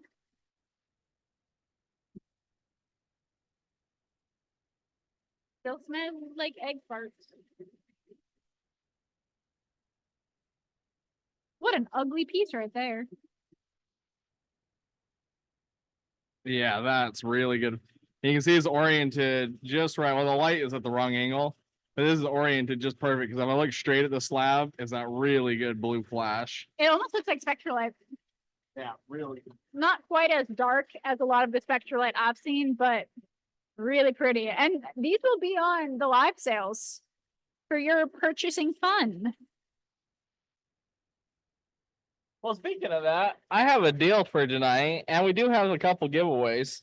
We should do a spin and then talk about the deal. Let Zeke just start this slab and we're going. Start it again.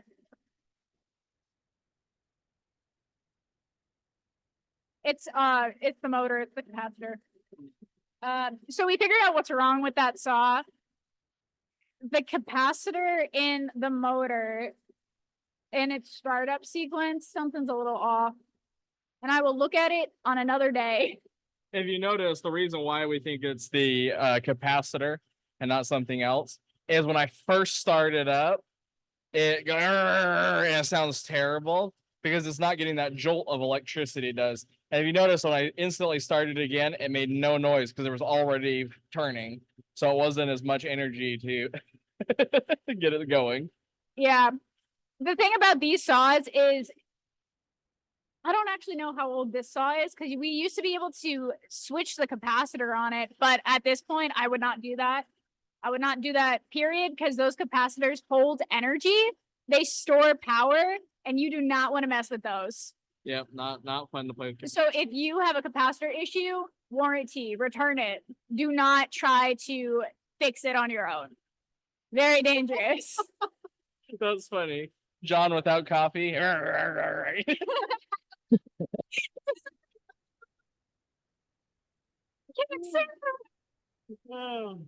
Well, so Terry, speaking of awesome friends, he's actually my electrician in Utah. He's the one that came and did all of my when I got the core drill, came and did all the electricity. Because I was asking him questions. I said something one day like, "Can you put 3-phase power in a garage?" Or something along those lines, and he was like, "I will be there shortly. Don't touch anything." Yeah, I wouldn't trust you with electricity either. So there's great electricity in the shop at home. All right. What are some Okay. questions we can answer? So we have about 11 questions, and then maybe we can do a spin. So Linda, 11 questions. are you ever going to come out with an evergreen system for the 10-inch saw? I understand it is heavy, but could be set up beside the saw. So I don't know how much John has said about it, but he is working on building a smaller version with a brushless DC motor that would be small enough that it could go on the smaller saws. Because what we're actually looking for is one that can go on the precision 12-inch, because John hates cleaning out the saws, and that's what he mucks up the most. And he makes us clean them. So we're looking to build something that's going to be a mini that'll go on that size. Now I don't know how far John is along with that, but he is working on that. All right. Team, will you put in how long the machine capacitors, the Motor capacitors. not the motor capacitors, sorry, the warranties are? So the we don't sell replacement capacitors. If your capacitor does, Yeah, we do. do we still? Not on the new motors. I don't know about the new motors, but there's a whole bunch downstairs that we've been shipping out. If you have the older motors, yes, but it depends on the year. There's a certain year for how long is the warranty? I don't know on the capacitor, but it probably falls into the 1-year Yeah. warranty. All right, we'll figure it out and post it here. Yeah, The if you team have a will send problem that with to one, you. just call us. We'll figure it out. So Yes. it also depends on how abusive you are to your equipment. Yeah, if you drop kicked your motor, I don't know about that, you know? Well, and you can actually burn those kinds of things out. Like we had somebody that with a motor that they were like it's slowing down, but they kept bringing the motor to a stop and then letting it speed back up. They bring it to a stop, and they actually made the motor bad by doing that. It wears out the parts in there, and it's the centrifugal switch, I think, is what John said that burns up in there. And That's a $5 word right there. so it depends on what you're doing with the machine, but generally we're going to take care of you guys. Right. On that So Mary- saw, I'm sure it's me being excessive because on our saws in the lab here, I rigged them up so that they run twice as fast as the fastest speed that you can put them with the factory setting. So they're cutting ridiculously fast. I will wager a bet my little 10-inch has cut more than most saws, given just how long it's existed. And we ran it once as our only saw in the shop. I have not replaced the motor on that in 11 years. But I might be replacing a motor depending on how hard I keep pushing this saw. So it's also take care of your stuff and it'll last longer. All right, on to the next question. Okay, so Joanna just posted the warranty coverage on the chat. So the next question is from Mary. Can you show the Everclean freestanding works, or at least a description of how the oil gets back into the sauce? I believe we have a video for that. We show off the Everclean and how does it recycle oil? Go on. Yes, when the 20-inch saw is done cutting, I will show you how it gets back into the saw. But currently it's cutting. So when that's done, just remind me. If I don't show it, be like, Zeke, So All You're right, just lower punching my me all the time. I don't even do anything. I didn't punch you. I shouldered you. Okay, Prince. Patrick is You're asking, the size of me. can you show how you set the chain? I think we showed that earlier, how to set the chain. Okay. Well, we'll show it again when we cut another rock on the little ones. We'll just set the chain for you. Yeah, it's very easy. Perfect. So Douglas also is asking how many turns to get 1/4 inch. That depends on your saw and how thick your blade is. Because you can actually, so on the 20-inch saw, when we were cutting the Labradorite, I'm turning 8 full revolutions. But if I put a thinner blade on there, it would be a different amount of revolutions, and you can do the math on it. But generally what I do is when I first set up a saw, I do it between 7 and 8 cuts, and I see how thick it is, and then I adjust from there. I never cut anything I like the first time I cut with a saw. If I set up a new saw, I'll pick something that's just boring and get it set up that way. Also, when you set up a new saw, you do have to break in your blades. Certain blade, like you have to break in the green lines a little bit because Yeah. they have an irregular tooth pattern on the outside. They're more of the more aggressive blade. You don't really have a break in for the thin lines or the segmented, but do be careful on there. Hey, Joel. I will say, excuse me, on the precision blades, because I've noticed this, and I know other people have too. When you first start cutting, maybe the first 50 cuts, are not as smooth. And as after you get about that 50 cut mark, it becomes where it looks half polished because it's such a smooth cut. So if your first couple cuts aren't as smooth as you'd expect, just give it a little bit of time, because what happens is the diamond on the sides of the segments are really sharp still. And so they're getting really aggressive. And as they wear in a little bit, they cut a lot smoother. So So there's not really a use break in, but it gets smoother over time. We will they- show Mary, we will show you the Everclean and how it works after we finish on the 20-inch. So do they use the cheap rocks first for the 50 first? Yeah, generally what I start with, if I buy a brand new saw, if I get a used one in a collection, I'll stick just a boring chunk of agate, usually something that I've collected that's unimpressive. And I'll make my first few cuts on that to get it set up, make sure it's cutting how I want it to. Right, sounds good. Eric wants to know, does that cover unbolt on the other end, like if two machines are very close? In the what now? Does that cover unbolt on the other end, like if two machines are very close? Can you type that in chat exactly what you're Sure. saying? Because I don't know if you're saying the word I think you're saying. I'm sorry. All right. It's there just we so go. loud in here. I can't wait till we get our new studio. Can we cut brick for about 50? You could, but brick is really, really soft and it won't really do exactly. I'd say cut a hard agate is the best way to break in a blade. And when I say it's a little bit rougher cut, it's not like a horrible cut. It's still better than most saws, but it will get smoother after you get about that 50 cuts. Like I will only do it with the first cut on something I don't like, and then I'll stick anything in after that. Does the cover unbolt on the other end? When you talk about the cover, are you talking about an arbor cover or like a saw like hood? What cover? Pulley cover. You can take off the pulley cover. It on the big saws, it swings open. On the littler saws, there's a couple bolts on the back and you can just pull it off. I would not take for safety. I would not take off the pulley cover because you can get your hair, your hands wrapped up in those pulleys. They're strong enough. You would definitely get caught. I'll put my hair up, but out of safety, you can take off the pulley cover, but I would not do it at all. You risk using a finger, getting your scalp torn off. It's safety precaution. Eric has another question on the chat. You change the pulley. So it will have more draw when you first start it up because it's got to spin up to a much higher speed, but it shouldn't use a ton more after that. Okay. It does go a little fast. Well, we have some on our bigger saws. We have 3-stage pulleys. Well, on the I guess I was thinking on the bull wheel. For the when you change the belt, are you talking on a slab saw or bull wheel? A bull wheel. Bull wheel? Pulleys of my bull wheel. Oh yeah, then that's fine. All right. On And our then bigger saws, we have 3-stage pulleys where it changes the speed. So that's what I was thinking. We run 20 amp breakers. Jimmy is asking, how do you remove the stone from the board when you set it with a white glue? So the reason you use the white Elmer's glue and not the wood glue is because the white Elmer's glue is water soluble.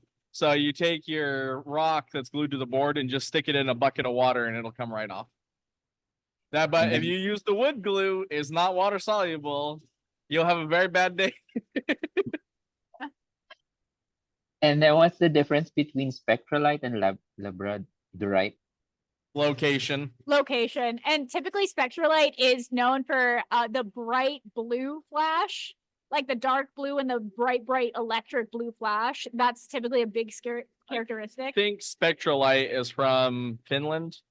And then the rest, the most of what you see Labradorite is from Madagascar, although it's named after Labrador, Canada.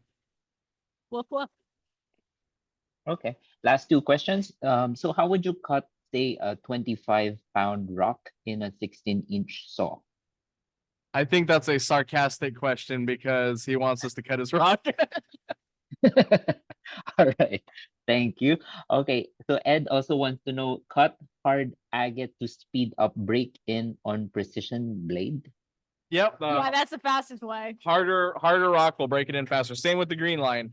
If I'm gonna break that blade in, I'm gonna put a hard agate in there. Only sort of sarcastic. I I will would say- cut it, Thomas, but it's downstairs. If you want to kill a blade fast, cut really soft material. That uses up the diamond in the blade really fast.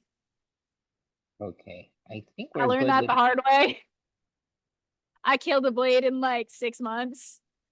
Because I was cutting really soft material because I was just, I don't know what I was doing. I had to cut a bunch of material for John. Yeah, you can sharpen it, it'll be fine. Oh no, I did. I just like used it fast. It was also not a Highland Park blade. It Ah. was an old, I don't think they manufacture them anymore. Garter blade. Fun.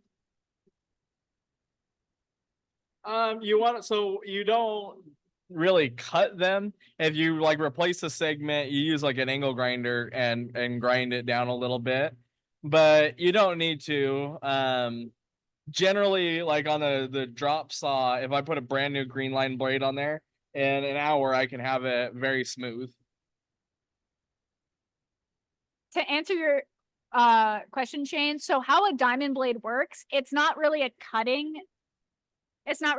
function. It's more of a grinding function on a very small point. So when you cut small soft material, you're grinding, and kind of like if you're using a wet belt sander, you're grinding away that diamond at a faster rate because you're cutting a lot.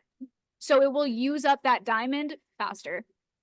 No, we do not refurbish blades. What I do with the blades is I save them up, and then I find a knife maker who wants hardened steel, and I give them all to them or sell them all to them, depending on how close we are, and they will use them to make knives. But it's too much work to refurbish a blade. It's way easier. It's so much cheaper to just get a new one. I also work at Highland Park. I'll just get a Highland Park really. I love the precision blades. I love. They're by far my favorite blades. I like the thin ones because I like my 10-inch. I'm biased. If I could, I'd put a precision blade on that. Don't So even Michael touch is- my baby. This Michael guy is uses petunia without any care in the world. There's Ah, some okay. care. You haven't cleaned her one. Sorry, John. Go ahead. So Sorry, Michael we're is bickering. asking, okay. When placing a previously slabbed rock in vise, is there a method to make sure you are exactly parallel to previous cut? When you adjust the rock in the vise, is there a way to make it so you're straight with your other cuts? So, like that piece of Labradorite, when we finish cutting it, I would not just flip it over and try to make more parallel cuts. You could do that, but what I would do is I'd take it and glue it to a board and then flip it over. And then if I line the board up just right, it'll already be parallel. So that's It's really easy to do it that way. But if you are just going to flip the rock over, then I would just start the process over. And I would look at the flash. I wouldn't try to line it up with that face. I would look at the flash and cut it based on the flash, not the previous cuts. And then you're going to wind up with some kind of wedge in the middle that you're going to just cut up for cabs. Eric, to answer your question, originally it was because those windows would leak, and John hated the windows. Like, it was a personal preference. The windows in the side of the saws would leak. The second reason we kind of opted out of them is, one, they would get super dirty super fast, and you wouldn't even be able to see the cutting because of the spray of the oil. So we were kind of, when John was like theorizing, should I put a window in a saw? It wasn't really, it would also make the saw cost more because it's more expensive to manufacture. So we were kind of like, maybe we shouldn't. I don't know. They also just get dirty so fast that generally you can't see out of them after the first few cuts anyway. John is looking at adding them in there because so many people like them, but like personally, it makes no difference to me if it has a window or not.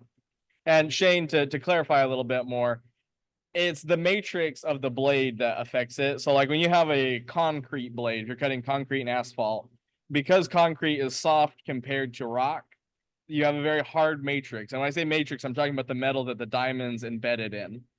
And so when you have that hard matrix, it cuts really well through soft material, but it doesn't do as good on hard material, which is why we don't use concrete blades in our lapidary saws.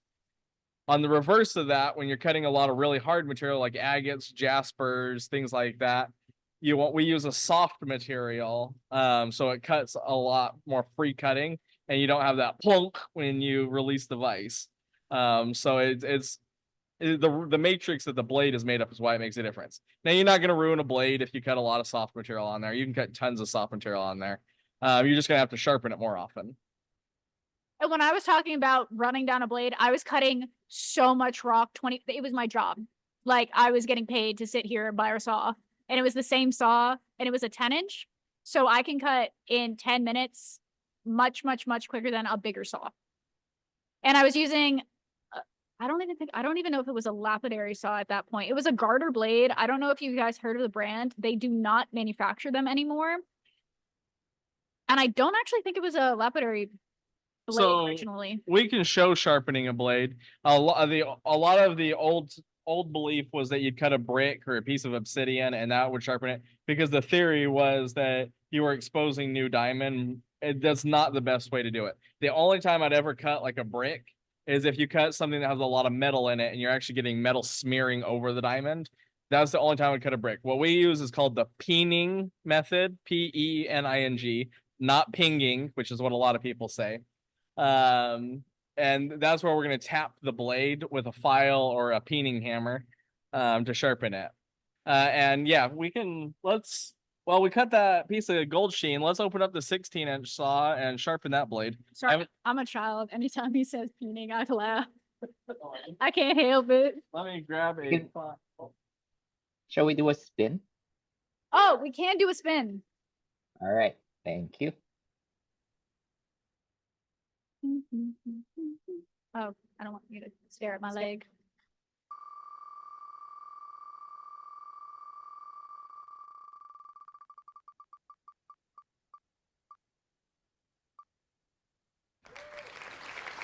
Ron Johnson. Door 1, 2, or 3. Door 1, 2, or 3. If you're in the room with us right now.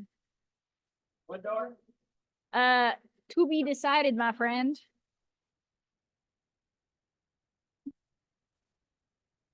One, 2, or 3. If you're here, put it in the chat. We're trying to buy some time for you. Ed, nice try. I almost bought that. If I was any more dyslexic, I would have given it away.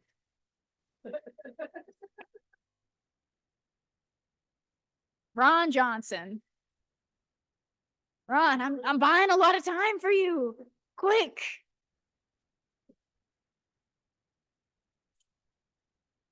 All right. Let's respin. I tried my best. My hands are filthy. Do you want to shake my hand? No. Oh. Damn. That was rude. Ed, you manifested it. All right, door 1, 2, or 3. Door number 3. Ándale, my friend. Ándale. Vamos. Behind door number 3. All right. Pin up the other camera. All right. So we just got more of the Idaho sunset. This is cabbing and tumbling grade where they're smaller pieces, but they're really good. Look at how gorgeous that is. And I'm gonna offer you a deal on it. Well, this is lot 3461 for Ed. You guys capture that? 3461. Yep. All right. So for tonight's deal, so the tumbling and cabbing grade is going to be $37 a pound, regular retail price. We're going to do 3 pounds for $75. So you get it for $25 a pound. Sorry, I should have told you guys that. Pin up the other camera. Yeah. Not looking at Tay's jacket. So you're getting 3 pounds for $75. We don't have very much, so we're gonna do it till it runs out. There's maybe 150 pounds, and you can take as many of the deals as you want until it runs out. Just making more work for me. Yeah, I'll wind up lotting it up. Me and Zeke do little lot. So normally it's $37 a pound for the tumbling size piece tumbling and cabbing. And we're gonna do so that'd be $111. And we're gonna do 3 pounds for $75. So you're getting at $25 a pound. So you're saving $36 on you're basically getting a pound free. Yep. And it's gonna be the Idaho Sunset. Here we can show that lot again that Ed just won. Is the tumbling and cabbing just refers to the size. Pin up the other camera again. All right, so you can see they're a little bit smaller pieces, good for making cabs or tumbling, but you can see really great flames in these, beautiful colors and patterns. That's a really cool piece. But I mean, personally, this stuff's so nice. I'd be cabbing all these pieces. But and John just called it tumbling and cabbing because of the size. Well, look at that piece. That would make a killer cab. It's Batman. So we may do a deal on the bigger stuff, but for this deal, it's only going to be this size.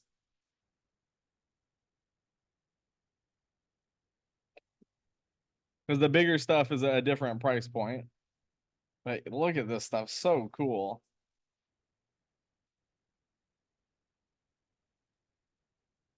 So, but yeah, personally, I'd be making cabs out of all these. I did grab a couple pieces we can cut. Man, look at that one right there. It looks like Batman or the Mothman. I mean, one piece of this. Where's my West Virginia friends at? You gotta hold still. But anyway, that one piece you could pay for one of these deals. Because I mean, imagine the cab off that face right there with those dendrites in it. It almost looks like a phoenix in there. Oh, I can see the Batman. That's what you're saying, Batman. Yeah, those kind of Oh, you thought I was just saying it for nonsense? I didn't know what you were talking about. I was off in I like how you didn't question it. Idaho Sea Maggot land. You just went with it. Nice. I was like, okay, you're talking about Batman over here. I'm talking about Idaho Sea Maggot. So that's awesome, Amanda. Yeah, he's a really nice guy. Awesome. So you guys want the deal? Put it in the chat. You can get as many of the deals as you want. Till we run out. We will probably be out of it by next week. You best start running, my friend. I know, God. Skedaddle. All right, let's go look at we've got a few saws now that need to be checked on. We'll start with the little ones. Alrighty. You put it in my pants and my pants are falling down. Give me a sec. This There is we go. It's my the jacket. little bit more risky one that I was talking about. And oh, that is nice still. Ooh. That's actually a great little agate. I actually did not expect it to be that one to be that good.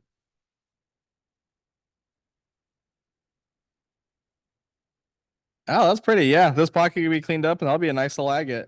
It is hollow in there. I was saying you could see that little The little hole right there. vug.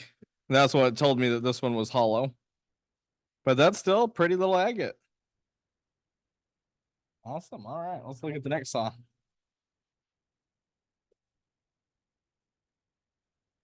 Got another one. This was that whole one. Oh, we got a nice little floater.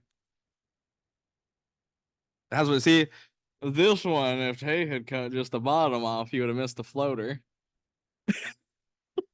I'm just doing Tay crap. I had no idea. I will hurt you, I swear. Watch your back at night. Look both ways when you're crossing the street. Tay was not wrong. I was just harassing Tay. It's a daily occurrence. Yeah, that's a cute little agate. Oh, I like this one, this bigger half a lot. Ooh, yeah. A little bit of hollow vug inside the floater. Those will get polished up, be nice. Onto the polishing pile over there, my friend. Yeah, let's throw some more in here while we're standing here. All right, you take this. Here. Oh, you're gonna put some in there? Let me wipe my hands off then. Let me wipe the oil off. Here's a wee bit of oil.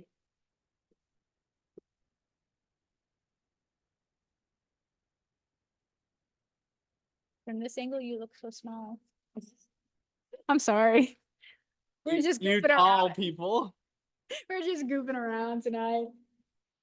All right. What are you gonna cut? Grab one of those nicer Quamitos that we could see. Uno or dos? I like Uno. Uno? Yeah. Well, let's cut both of them. We got two saws here. I like that one a lot. Tell us what you're looking for. So what I'm looking for when I'm reading this is I have to cut it. I can't take a super thin cut. So typically if it's like this, I would take a really thin cut off the face just to flatten it up. Just because there's some slight fracturing. And if you look real close, there's some almost conical fracturing where something has hit the face of it and fractured it just a little bit inside. So I take a little bit of a slice out to clean it up and get rid of those fractures without having to grind down the stone. Is the fastest way. For this one, I'm going to cut a little bit closer because right up here, you can see where it fractured out. So I want to cut it a little bit farther back so I don't hit that. Because for this blade, I could cut through it, but I don't want to. That'd make a really nice Yeah. cabbing piece if you take a decent slab off that, or you can make a little slab specimen. Yeah, But I just don't want to have to do two cuts. I want to be sure of my cut. Yep, I agree. Yeah, I'd just do a little bit thicker. That way we can cab that piece. So what I'm going to do is for these, I put it a little bit outside the saw. I don't clamp it super close. I clamp it a little farther back. Got a little rock step in there, like so. I may have to adjust this because, yeah. So what I'm trying to do is make the blade as parallel. I mean, the rock is parallel to the blade as I can. We know what you meant. See, that's almost perfect. And that'll give us a nice flat slab that we can easily cab.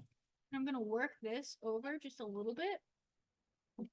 I don't, Linda. We haven't got them in the warehouse yet. Nice amount of your hair in here. Yeah, it's good for the skin. I meant on the camera. My bad. And then I'm gonna take just a little bit more than that face off. I actually may take a little bit more so I can cab it, so I can get the most bang for my buck. You know what I mean? Yeah, let's make a nice cab out of that. It's not gonna be. It's probably gonna be an eighth of an inch, not a quarter. We can make a double it if we so choose.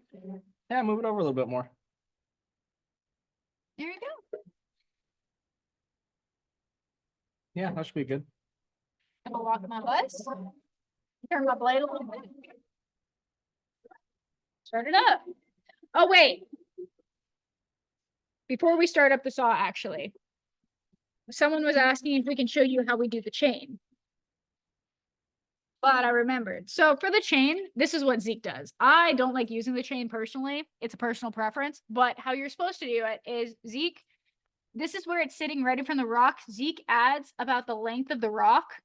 A little bit more than the length of rock. So about right there. So we'll cut all the way through.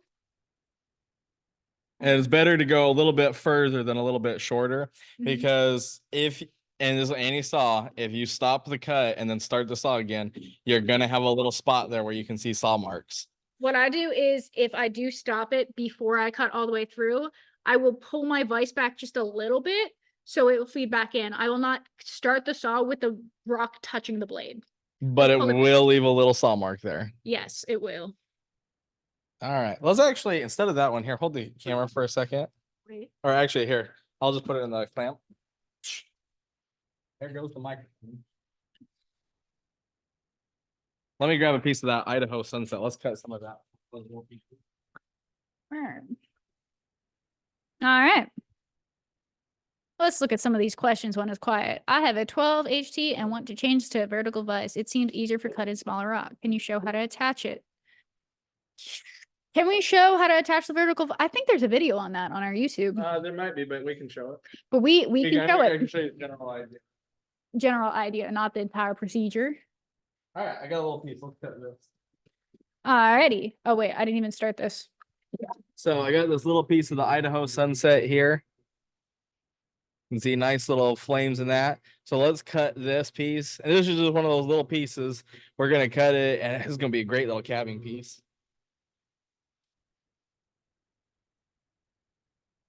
Always do that. Always backwards on that. And we actually could, because I was lining it up to cut parallel this, but I'm actually thinking we'll put it in a little bit of an angle, and we'll actually make the flames a little bit taller in there. Wouldn't you like to be a little taller? No, I like being short. Thank you. Yeah. Better for being underground If I was 6 foot, I'd be a menace. versus. Okay, now that's just rude.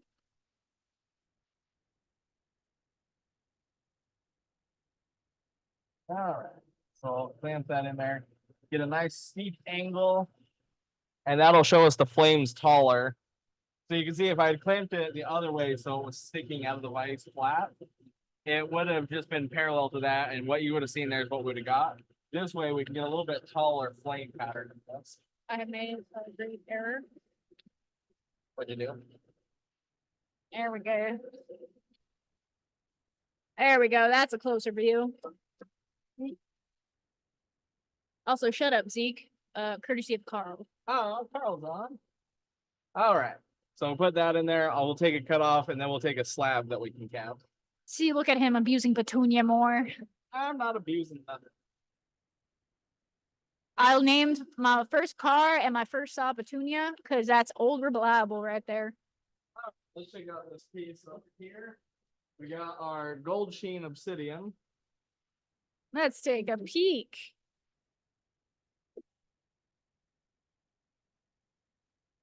No, it didn't get as much banding as I was hoping, but really killer flash. That will make a great cab. Look how bright that is. You can see it just parallel to the flash. What gives you that bright gold look. Let's take a slab off this so we can cab a piece later.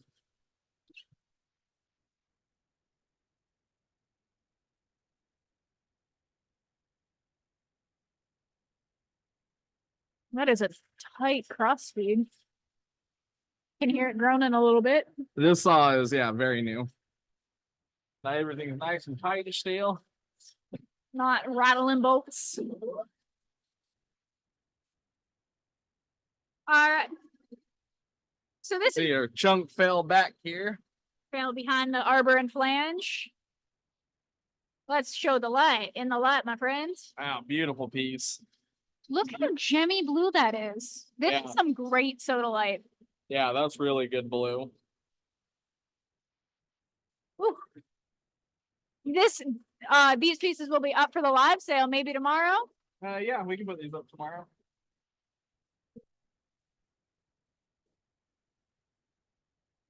As you can see, since we're just chunking it, we're just doing big old pieces off of it.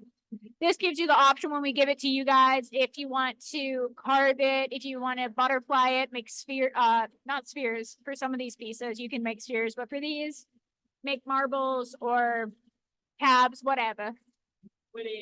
Whatever. The Boston accent's coming out. I've been Four. practicing my southern accent. Four. Okay. The rotten eggs, they strike every time we open this saw. Oh my, you can see the green and the gold start on this piece. Wow, that's really vivid flash in there. Oh, look at that. All right.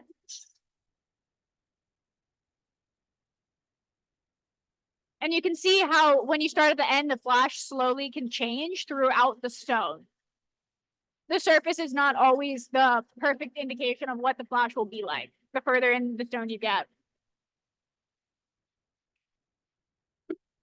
I'm thinking we should get a big rock. Zeke's into the cut and a big rock. Oh, wait, we were going to show the Everclean. Oh, yes. All right, so we're going to show how the Everclean mechanism works. That's not the word I meant, but y'all know what I mean. All right.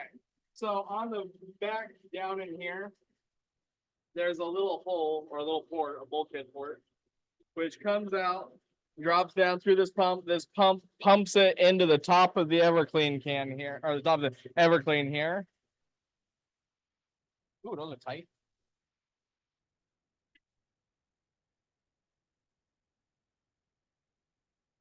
And then you can see our can of dirty oil. I haven't been running it but it doesn't look too bad in there. And lots of light. centrifugal force, so power in a circular motion, is what separates the oil from the sludge. You're swinging the camera all over the place, Oh making my people God. dizzy. I'm so sorry. I talk with And my then hands. Look over here. I know, I can tell. I forget I'm holding a Look on the camera. inside here. And then the oil pours back into the saw through this port. So it'll just fall from there into the saw. That's like the speed run hillbilly description of how the oh my. Got a little bit of char white in there. If we did turn on the Everclean with the top off, we would get a nice shower of sludge and oil. But I think that's what you wanted us to do. Someone was asking for 2x4s. How do you think about 1x6s? 1 by like 6s. Ah, a little bit bigger off the pop that one. Get your screwdriver. That's right. Charlie is so cool.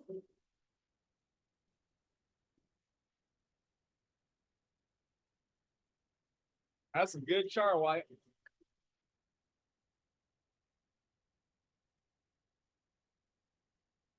Beautiful piece. Yeah.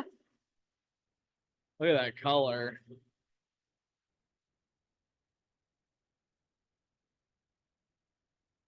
You want to start up this saw? Oh, let's start with this one.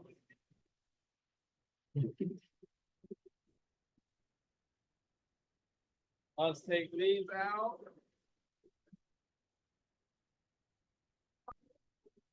Not recommended if you like the paint. Yeah, if you like the paint, don't do that on your saw. Zeke did not think about that. There's a reason that John has me test products.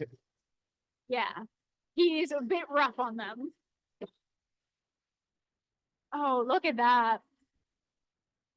That is so cool.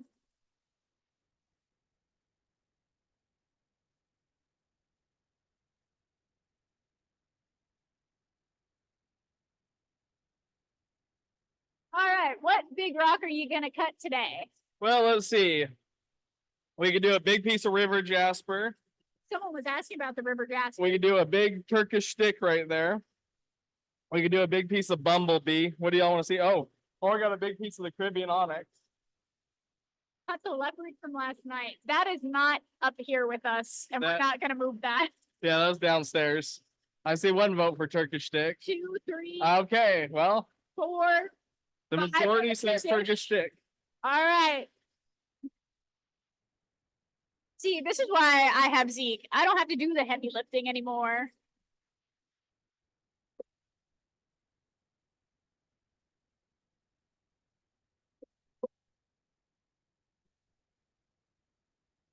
How big do you think this piece is? It's probably like a 40, 50 pound piece.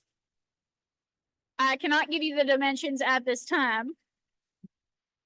But about dimension is probably 13 inches by 8 inches by 7 inches ish. there you go. If John was here, he could tell you the exact one from sight. I'm just trying to pick the face that'll clamp the best to cut it this direction. That's the way I want to cut it.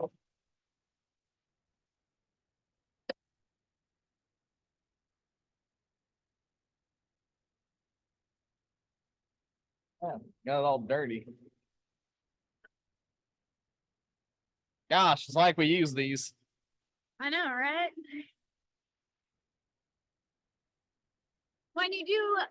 When you are handling big stones, be careful if you do drop it. Don't try to grab it with your little fingers, Especially if you have little fingers. especially if you have fragile fingers like I. What's the saw size for Better this? to crack a little rock than crack a finger. Is John asking a question? Saw size. If you are answering a question, we cannot hear you at this time. We'll go over to the TV after we finish clamping this.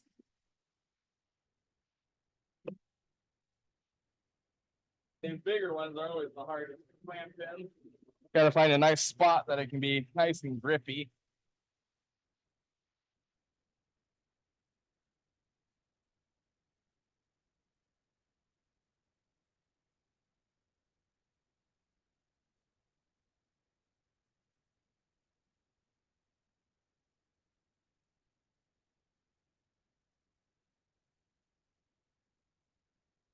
Back in the day, and I wouldn't recommend this with the fabricated things, but some people use cheater bars to get an extra tight clamp fit. Ah, you don't need a cheater bar.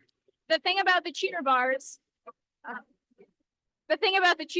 is you can break your vise. That has happened before, and it's not really necessary. As Zeke will tell you later. There goes the Oh, hammer. oh. Hydrating the rubber, Yes. Let's go with that. giving it a little drink. See, I definitely thought this one would want to clamp better. But the problem is the point on both ends. Yeah.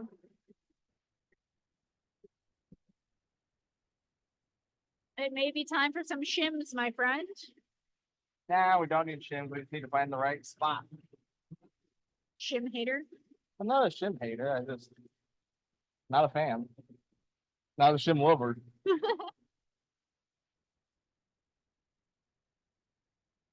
This is why we chose the Turk.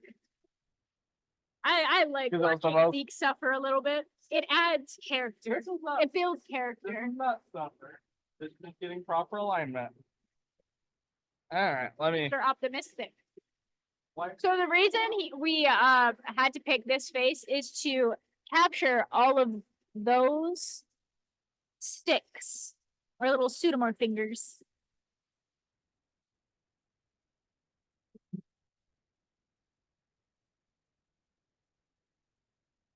I'm glad we got a nice view of me wiping the oil off the hammer. Darwin, you could take a screenshot of that. Put it on our company page. Excuse me. We found the new face of Highland Park.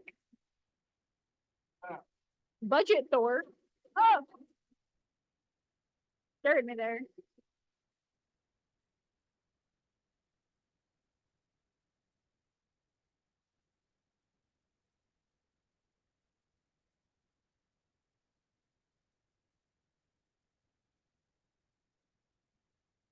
Nice and solid. Alrighty. And away we go. We're now feeding it over.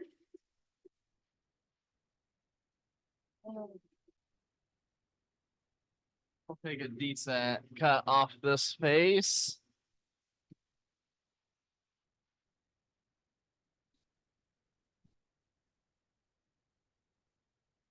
Just look and make sure everything's lined up where I want it to cut. That's an expensive rock right there. You don't want to mess that up. This is a very expensive rock. Yeah. That's probably a $2,000 chunk.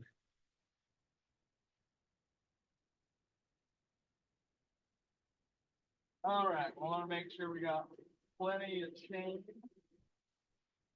Me and Zeke are very lucky we can cut rug like that, but at the same time, it's sometimes nerve-wracking because you don't want to mess it up.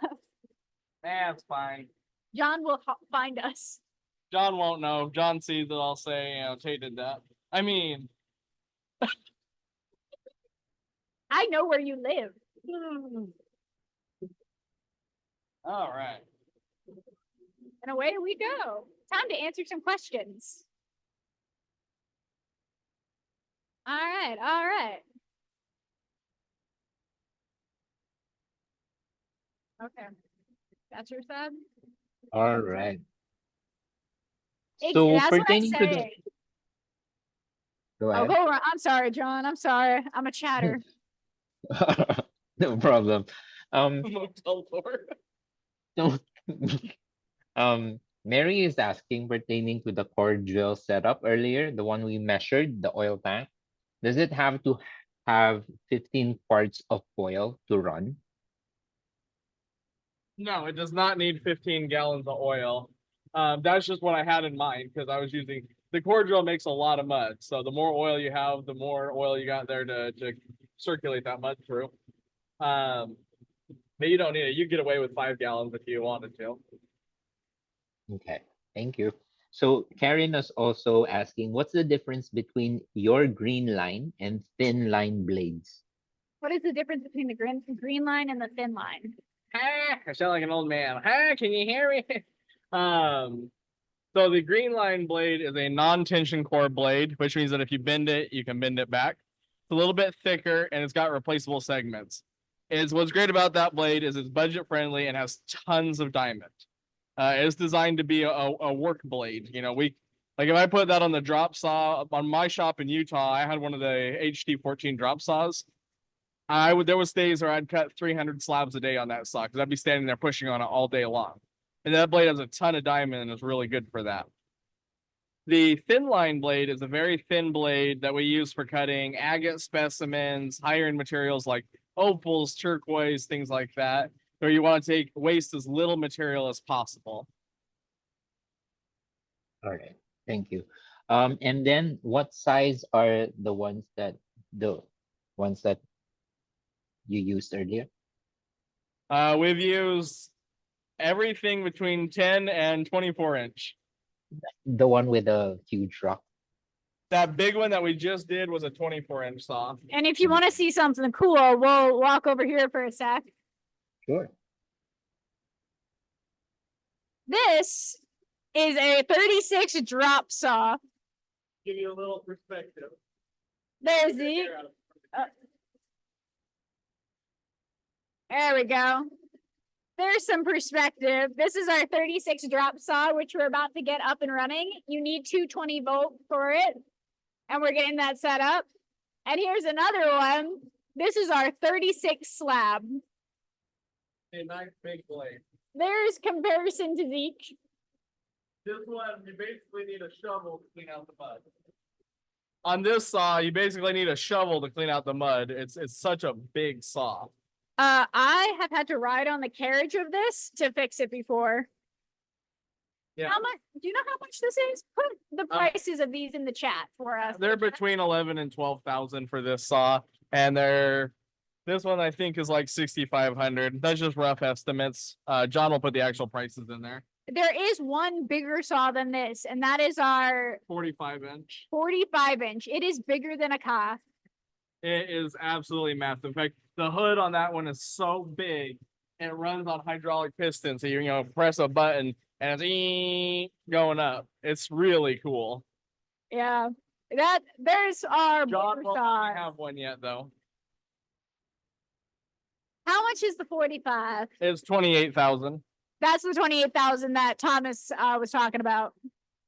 No, it is the slab saw is power feed.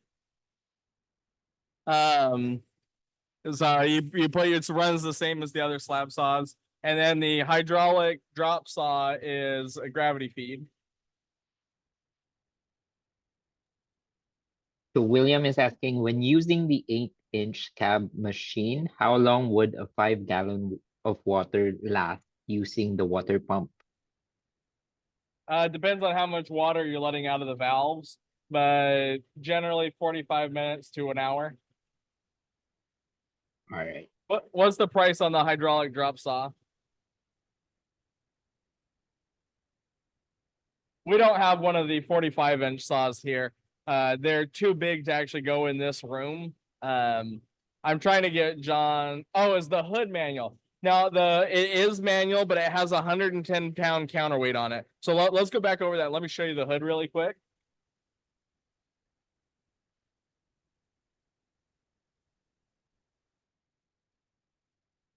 So you can see one finger, I can bring this hood down. And because it's got the big, show the counterweight on the back. This is the counterweight. So you got this big block of concrete, is this steel case with concrete in it. And then to lift the hood, I mean, literally, you can do it with one finger. He just is Superman. So it's really easy to lift that hood. John does know how to design machinery. So yeah, this is a very cool saw. I can't wait to see This the saw. one is a little bit more dangerous because it has as you can see, an open pulley belt.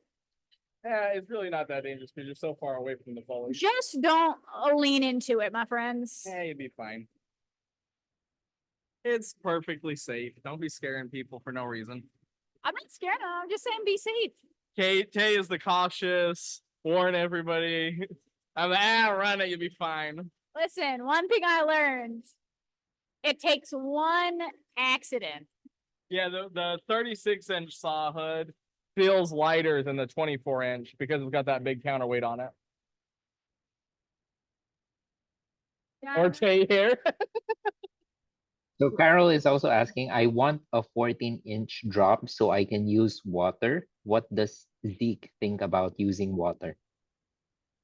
You can use the drop saw with water. Just don't, like any other saw, it's advisable to dry it out between uses because you can rust out like your saw. You can, if you just leave water on your like arbor and stuff, you can freeze it up by rust. So that is something that you want to like take care of. If you do run water, just don't let sitting water sit in it for a long time. Try to dry it out, but then it's absolutely fine. And then Thomas is asking, so you can clean those centers out with muriatic acid? Yeah, well, it depends on what's in the agate. If it's calcite like that one we showed, yes, you can clean it out with muriatic acid. If it's an iron staining or siderite in there, you clean it out with iron out. And Chad, to answer your question, up here we run oil in our drop saws. You can use oil or water. And actually, we have a 14-inch drop saw for water and one for oil. I forgot about the one for water. I'm looking And at then it right now.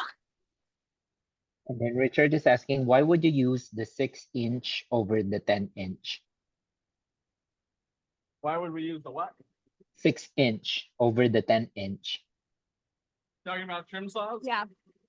Yes. Depends on what you're doing. If you're doing like faceting or you're doing opals or pieces of turquoise, you want the smallest curve possible, you're going to use the 6-inch. Or maybe you got a budget and the 6-inch is what fits your budget, that's what you're going to use. And if you want an all-purpose, you don't have a slab saw but you want to make cabs, the 10-inch is going to be much better because you can do bigger slabs on there. You can actually slab up small rocks with it. So if you can only buy one and you have the budget, I would get the 10-inch personally. But if you want to cut higher in material, you want the thinnest blade possible, get the 6-inch. Or if that's what fits your budget, get that saw. Okay, thank you. And yes, And- on the 36-inch drop saw, if you wanted to run an Everclean, you'd have to run an Everclean tank and pump the oil out of the bottom of the drop saw into the Everclean tank to clean it, and then back into the saw. I should clarify. We have two identical 14-inch drop saws. One we only use water in, and one we only use oil in. You could do it with one or two pumps, Chad. If you wanted to only do it with one pump, what you would do is while you were running the saw, you wouldn't clean the oil. And when you stopped using the saw, you would take the hose off of the blade and put it into the Everclean, is what I would do if I was going to do that. Or you could just run it with 2 pumps. And then Kate is asking, are you guys planning to make the 10-inch trim saw in production? 10-inch trim saw in production. You mean a production 10-inch trim saw?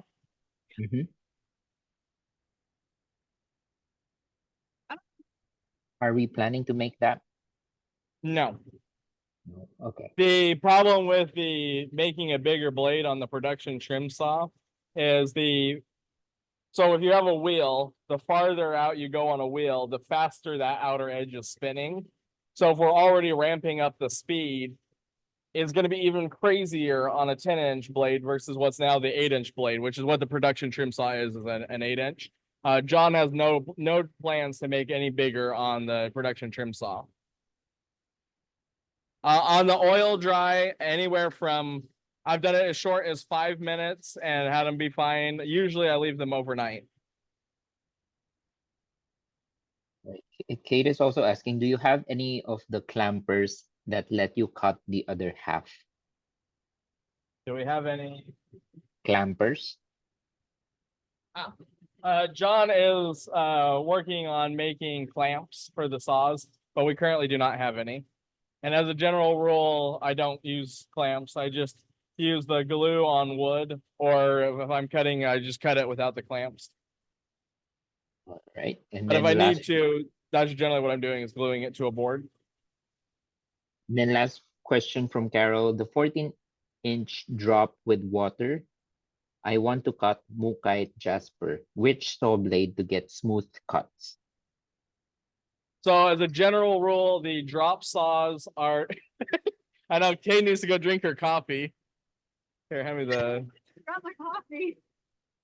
It's on the drop saws, generally, they're going to be a little bit rougher cut than a slab saw. So if you're going for absolute precision, I would get a slab saw. But if you're going to cut hard rock on a drop saw, get the precision blade. That's going to give you the smoothest cut. All Then right. Any Mark- other questions, or should we go check on the saws? Last one, Zeke, how long to leave slabs in oil drip? Oil dry. Anywhere from, that's what I said, anywhere from 5 minutes to, you can leave it in generally overnight, it gets it perfect. It depends on how porous the rock is, though. Okay, we're good with the questions. Thanks, Zeke and Tate. All right, let's go look at the saws.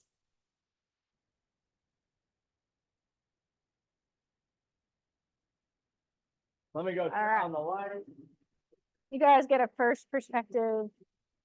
What are we looking at? I was turning on the lights. Oh, rocks. All right. Here's the one that we decided to slab. Oh, This look is at that Shadow black Agate. around there too.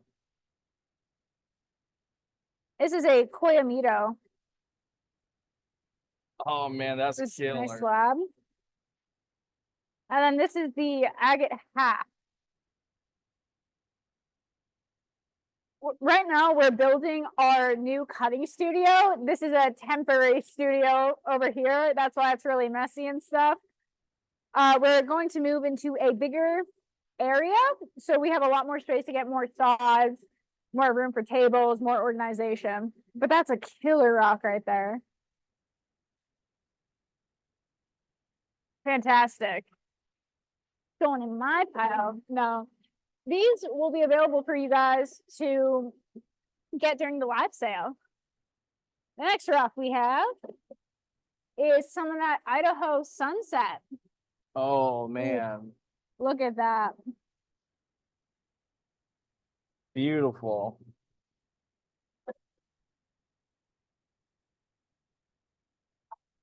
And we're gonna. Oop. No, don't release it. Oh, you're making Make another a slab, gosh. All right, so that is a killer piece. He's gonna slab this. Those would make great calves. Watch Tay make me realign the rock, gosh. It'd be a learning experience.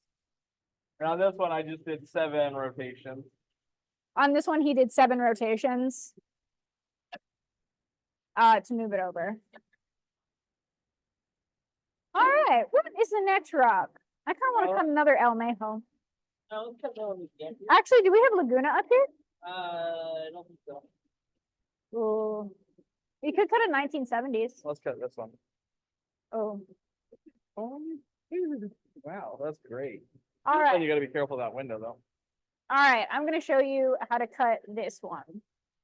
This is another Gambiri. As you can see right off the face, well, you can see a great face, great banding in that open window. And on the back, there's also a window. So I'm going to hand the phone. That one might actually be better for a dome with that piece there. I could get a cut off of it. Do you want to dome it? I think it'd be a better dome. So the reason we're saying better dome piece is because of the shape of the window. Although I could get a clean cut off of it around the edge, it would make a better dome piece. There you go, there's another one. So this is the next one we're going to cut. This one is a round nodule. These ones are in my opinion, the round rocks are some of the hardest to cut because you don't have good indications to tell you what the best orientation is, especially if there's no windows. So I'm just walking myself around the rock, trying to see how I want to cut this.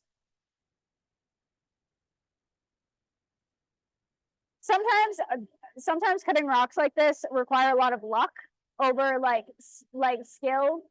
If you're like John though, and you have X-ray vision, you know exactly how to cut it.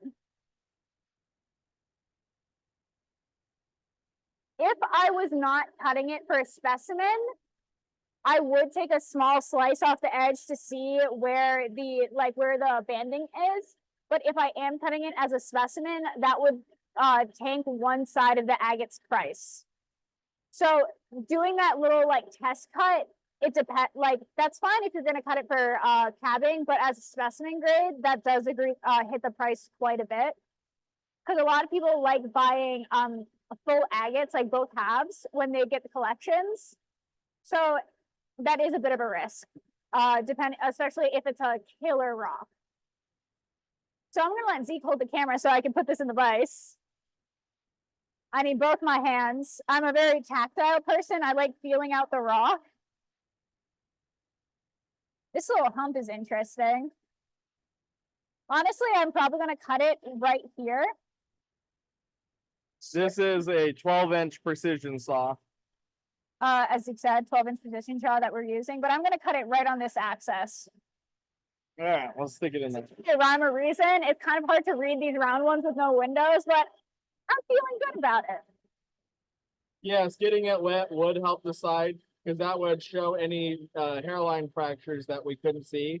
So sometimes you can take an agate like this, get it wet, and then stick it out in the sun and watch the water dry on it. And sometimes that'll be a good indication of fractures you can't see. That's one of the reasons John says to study the agate.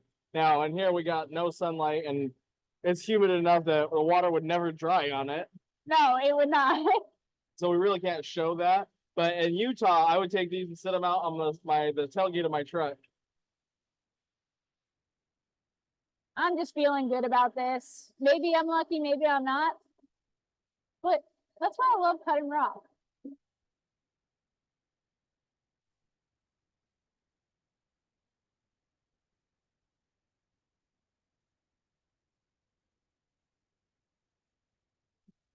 All right. That's a 12-inch, 12-inch precision slab. Do you wanna stop? And the reason I walk up and put my hand on it is because it's loud enough in here I can't hear if it's running. So I'm putting my hand on it to make sure it's done. You can't feel any vibration, so I know it's done. I see her slaying. No, this one. Oh. Oh, wow. That is such good gold in this. Let's set it up, make another cut. We could get one more off this. How many? 8? 7 is fine. Except for you going backwards. It's because Tay's used to the precision slab stuff. What's opposite? 1, 2, 3, 4, 5, 6, 7, Do 8 because I think you missed one. 8.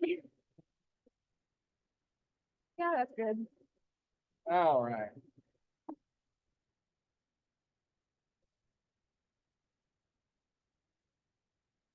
And this is a 16-inch precision slab saw. Oh, I don't want to touch the buttons. Gross. Let's see. This one's still running, but I heard it fall, so Yeah. we'll stop that one. This one over here is done.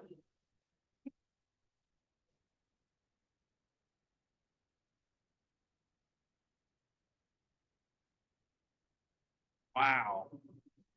This is the 20-inch slab saw with the Labradorite in it.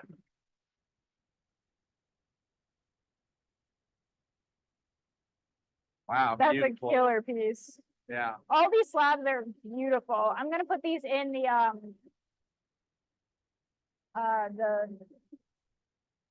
Yeah, you can use, I know some people use a sponge over here. I generally don't, but I know if I'm getting something really delicate, I'll get like a construction sponge for doing like tiling and stick those over here. Stop cleaning out the saw. We'll clean it out later. it's a habit. All right.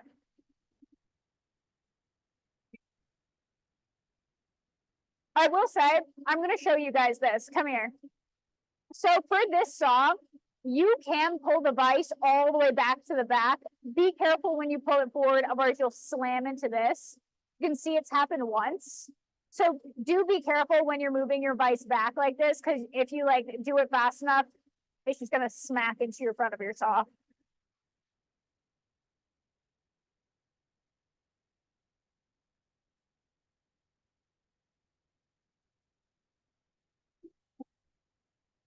It's this way, right?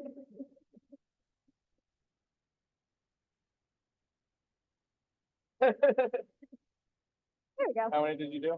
8. Okay. That's good.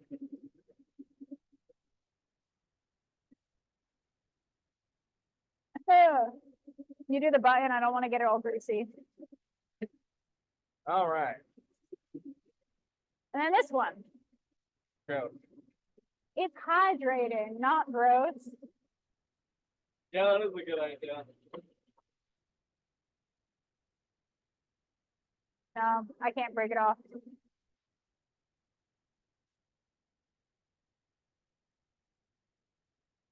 I know, eloquent, oh, let's do it. You gotta turn the other way. The light's coming the other way. Yeah, beautiful. Look at that color. I love where you got the white and blue contrasting. Flip it over, let's see the other side. Beautiful. And solar light can be UV, depending on the kind. Yeah, a lot of the white in this, I bet, is UV reactive. I'm gonna, All right, let's take that chunk out there. I'm putting those over by the shop. Do you want to just take a slab out of it? No, You want to move it? I mean, I guess we could do a slab if we wanted to. Yeah, just because of that before I move it in the vise. All right, let's cut a slab.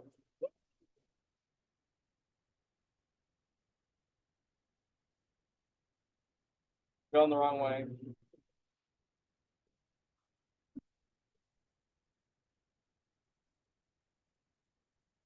That's good.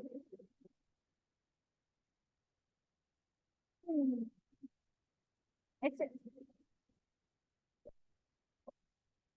I will say, when you are rock cutting, don't wear nice clothes. That's why I stole Sherman's sweatpants. Better his clothes than mine. Idaho sunset is still cutting. Oh, wait. Thank you. All right, well, let's see. I know the 24-inch saw isn't done yet.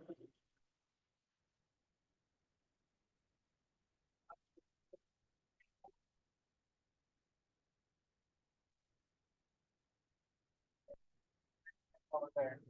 I'm sorry. Depending on what kind of rubber you use, the oil will ruin it.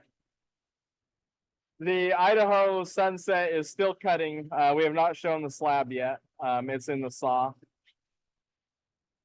Probably is a good idea to use the do another spin.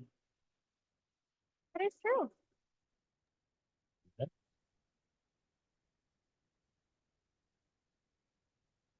We'll do a spin. I have no idea, Ed, what kind of rubber would be good. I just know that some rubbers are okay in oil.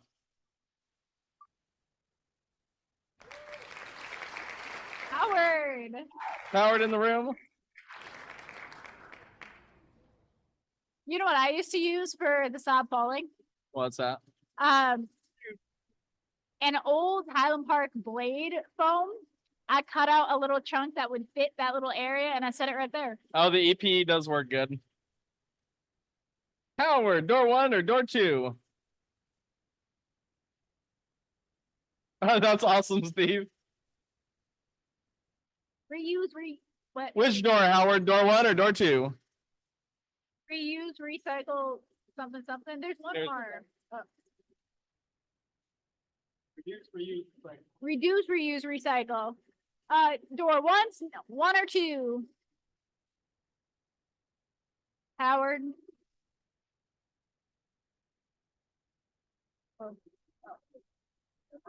One or two. Which door, Howard? 1 or 2? Door Number 2. All right. You got another bin of this awesome Idaho sunset. Look at that piece right there. That is fire, man. That's great.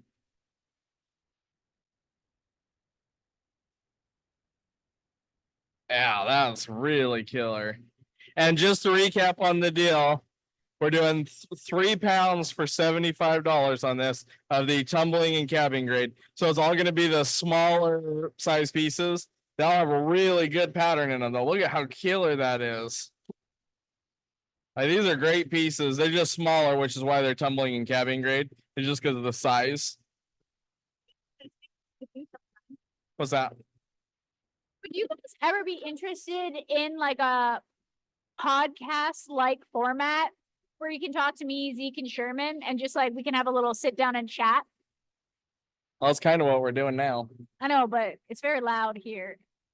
I'm more dedicated to just chatting. We got to figure out a better headset because when I use the noise canceling headphones, it works a lot better. Yeah.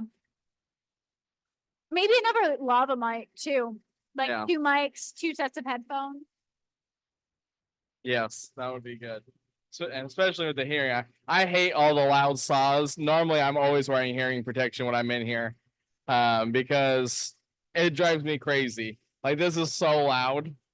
Yeah, I usually wear my AirPods with noise canceling, and he usually wears his like over the ear earphone thing. If I wear AirPods, I'll wear hearing protection over the top of those still. Oh, I guess I'm raw dogging the noise type thing. Well, All right. Sure. Question from Mary. What makes the oil foam up like that? Is it dangerous? It's just aerating the oil as the blade spins through it. All right. And then Ed is asking, Zeke, how about putting a piece of foam or rubber for a cushion the cut slab can fall on? Yeah, that's what we were talking about. You can use the EPE, which is what the blades are wrapped in. If you don't have that as an option, you can use the sponges from Home Depot, big yellow ones. You can also use like felt from like Joann Fabrics or something. I've seen people do that. So, but the foam is my favorite, or the EPE. Yeah, Alright, I and like the EPE because it doesn't absorb oil. Yeah, that's much better. And then Ed Deckard was also asking maybe if it's a good idea, the one that Tay showed earlier, wherein the slam, maybe put a rubber protection there. Maybe we can What? tell John Oh, about it. When we talk about EPE is a type of expanding it's called expanding polyfoam something. It's expanding foam packaging. So that like white stuff that your like the white foam that comes in your packages and stuff, that's EPE. EPE. Expanding poly something. Ethylene, I don't know. Oh, expanding polyethylene maybe. I think that's it. Yes, Edward got it. It was something. I And don't know Edward about always rocks. has the answer. I know about rocks. I don't know about plastic. On your slab dropping down, what saw do you have? Because like the high tone 12 that we showed has that plate that you can move over. 1/4-inch slab shouldn't be falling down. Is it a Highland Park one? Oh, old H. Oh, old That's one. why. Personally, if it was me and you don't love how beautiful your saw is, I would take the blade off and I would take an adjustable wrench and I would bend the metal over so it was almost touching the blade. And that way it catches that little lip as it falls in. But that's dependent on if you want to bend the metal on the inside of your saw or not. So that is my solution for that. That or I like Ed's idea, just buy a new saw. I have no problem with R16 if every slab falls on the tray. True. Yeah, on a pristine saw, I don't know what you'd do for that. Well, for the HTs, it's an adjustable thing right there. So there's that. That's built in for the HTs. You might look and see if the holes for your tray are slotted at all, and see if you can slide the tray over. Oh, that's interesting, Daniel. On the newer ones, I've never had that problem. Wait, do you want to take a look at it? The setup of the new ones? Yeah, well, the 16-inch is done. Let's see if it's... It's not. Yeah, it's done. Turn it off. Are you sure it's still cutting? I don't think so. It doesn't have the wrench down. I may be wrong though. We can't hear you. Oh, can you not hear me? Oh, that's good now. That's good now. Thanks. Oh, we're good. We're good. I saw the thumbs up from across the room. I was trying to see. All right, here we are. They do not appear to be adjustable. It's not, it doesn't feel like a slotted hole in there. But if you look, it rides right up against the blade there. So it really shouldn't be a problem with 1/4-inch slabs. But what I was saying is you could take an adjustable wrench and bend this metal so it's almost touching the side here. I just got Or the other thing you could do if you want it to look beautiful is you could take this tray off and you could make the, drill out another hole so it's a little bit closer and make it more of a slotted hole. Wait. These are adjustable. Oh, they are? Yeah, these are adjustable. Oh, okay, this one, so you can't see it because of the washer. All right. But yeah, you can see on that one, it does have the... Hold that. Hold the mic. Hold the... Like that. All right, so if you see right here, this tray is adjustable. It's on this little slot. So if you loosen for the new 16s, if you loosen these, you can move this tray either direction. Yeah, Daniel, I'd adjust that because they are the adjustable ones.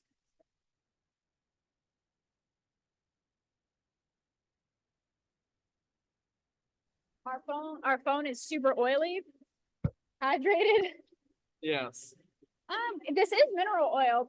You can run, you can cool a PC if you dunk it in mineral oil. You just can't get the mineral oil out of the PC parts. Mineral oil is non-conductive. Fun fact. You can see there's our Idaho sunset that's been cut. Man, that's going to make a beautiful cab. And of course, the light turned off again. Sorry, I got to do my little dance in front of the light. There we go. 18. I think Carl wants to ask something. There we go.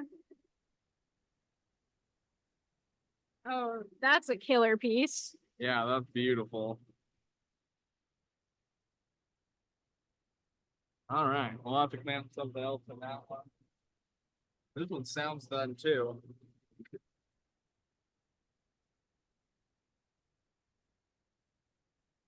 All right, let's see here. Let's take a little look-see at this. Well, that one's kind of cool. It's green moss with the red little fortification in the top there. That's interesting. Yeah, that is an interesting nodule.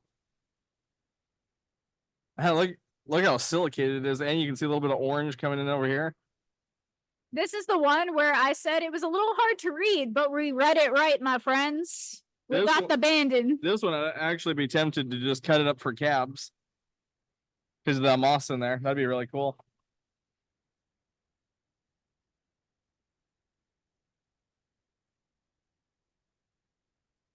Sorry, you guys are getting like a first perspective. Woo, we're cutting some through light.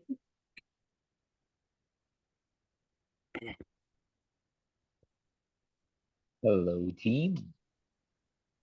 I think Carl has a question. Mary, I'm gonna quickly walk right before we cut this. I'll show you where the tray can be adjusted. Give me 1 second. I'm littering. Carl is All right. also raising his hand. I'm gonna quickly show Mary how this can be adjusted because it takes 2 seconds. So Mary, if you look right here, you see these two, move these. You see these two bolts? They are on these little sliding divots, and you can loosen these and you can move your tray either direction. We have it positioned really close to the blade, not touching, of course, but close so nothing can fall in that slot. So just loosen these and you can move this tray. I hope that helps. My goodness, my That's all right. do you see what I deal with? He throws rocks I at was still me. throwing it on the floor. All right, I grabbed a piece of thulite. Let's put this in that 12-inch saw. And this one, by the way, does have a 10-inch blade on it, so you're not seeing the full capacity.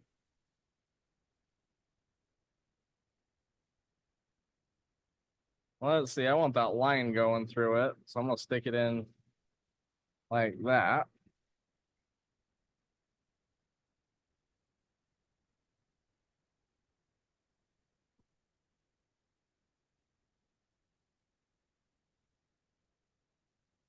It's a little hard to show. And this is Thulite from Norway. Yes, I call it pretty in pink. it is very pretty pink. All right, that looks about good right there. And then let's go over to the 16. I grabbed a piece of coral to cut. Ooh, petrified coral for the 16. What kind of coral did you pick? What pattern? This is gonna be just a regular pattern in there. All right, how are you gonna cut this?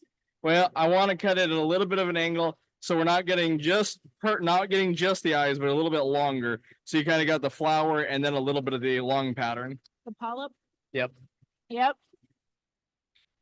Let's see. Let's take our other rocks out of here, and that'll be so exciting to polish that. As Edward said, coralite. Man, that is just so pretty.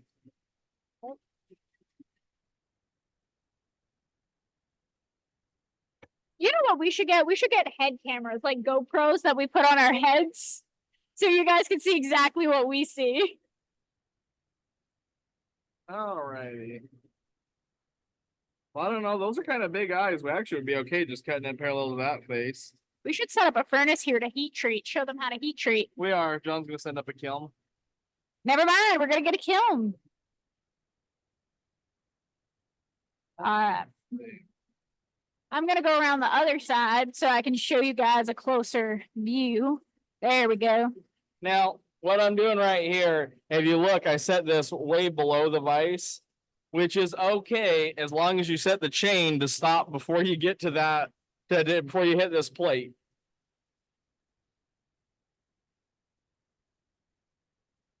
Because if I ran it all the way through, I would hit the plate and the flange. So I'll set the chain on this one so we don't hit it.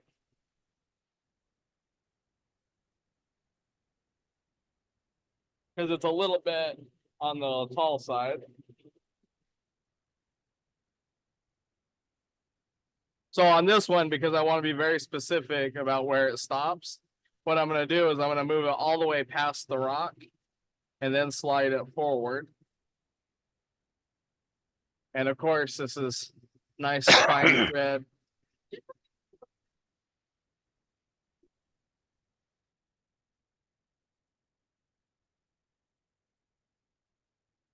All right, so we'll move it up to where I want it to stop.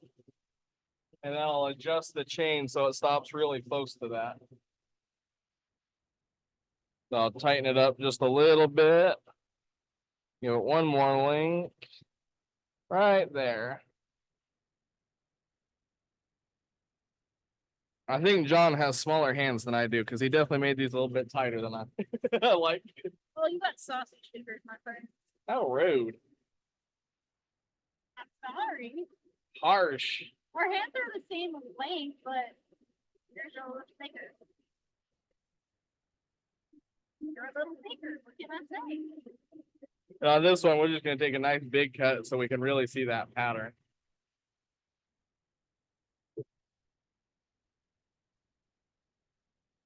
All right, let's stick that in there like that. And what we talked about showing sharpening the blade. Let's sharpen this blade. You can hear it's hitting just a little bit, so move it back. Is a file up here? Yeah, let me grab a file. All right, we're gonna show you. I'm not gonna move. Our boy is going to go grab a file. Beautiful. Can I pick up my friend? I want to hit it. I want to hit you. I want to hit it. You can't. I can't. That was a perfect angle, actually. All right. So the first thing I do is I like to take this and mark a little spot on the blade. I'm sure John would love seeing that on this nice, pretty blade that he just had sent over. It was Sorry, oil dripped on the screen. So now I have this little mark, so I know where my starting point is. And I'm going to take the file, just a bastard file, and I'm You going can also use a mill file. to take it and I'm going to tap across the face of each tooth. I'm not hitting so hard that I'm leaving big marks. I'm just hitting hard enough to shatter the diamonds. And you can actually feel the difference when you hit the diamonds. Shatter the diamonds. It exposes more diamonds. No, what you're doing is breaking the diamond crystals. So you have nice sharp points. Shattering the diamonds. Yes, you're shattering them. Straight from John. And I don't like to use the end because you get more of an arc. I like to kind of use more of the middle so I can get a really flat tap. You don't want to hit it from the side like this. You want to hit as flat as possible. But you just go around the whole blade, tapping it till I get back to that mark.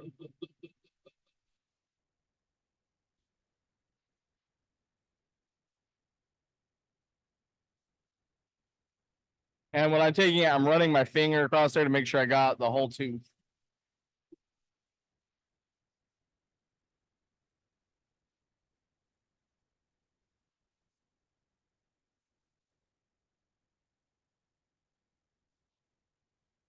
There is a video on YouTube of Sherman showing you how to do this.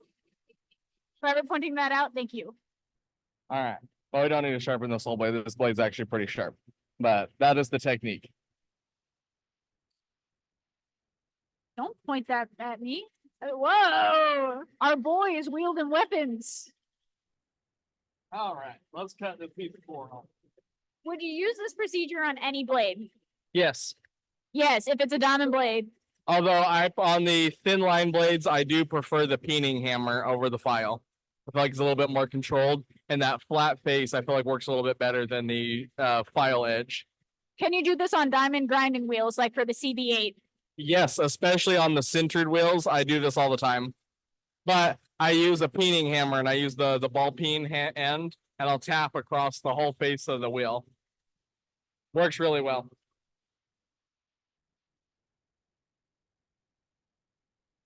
All right, all right. Oh my God, that's a cord. Carl has a question. Wonderful. What is your question?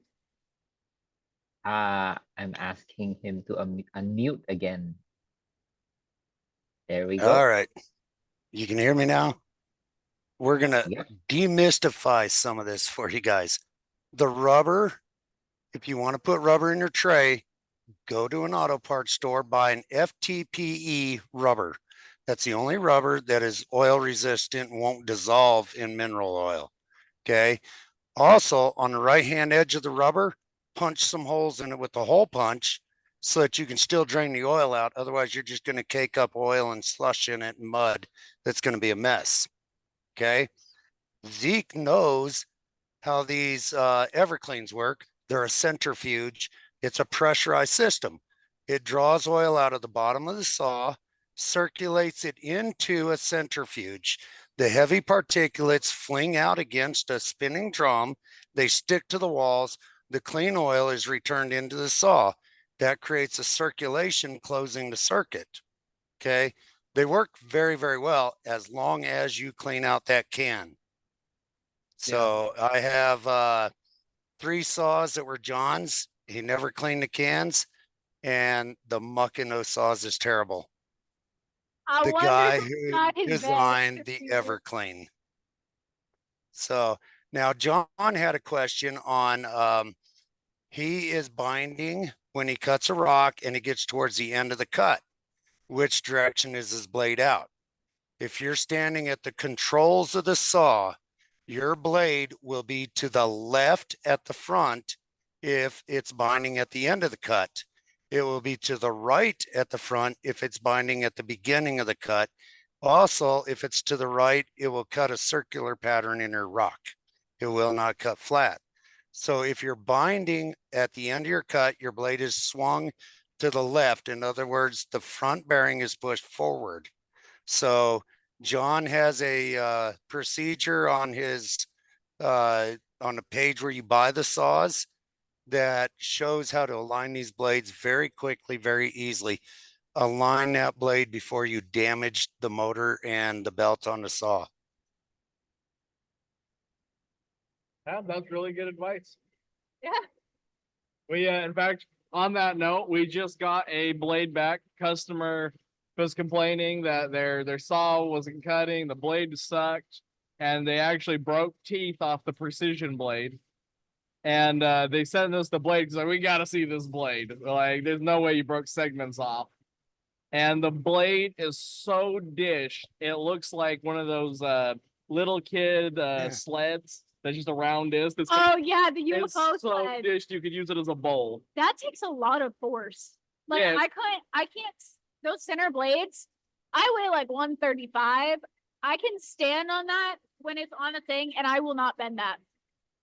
If I jump on it, I could probably bend it, but like it takes force to bend those blades.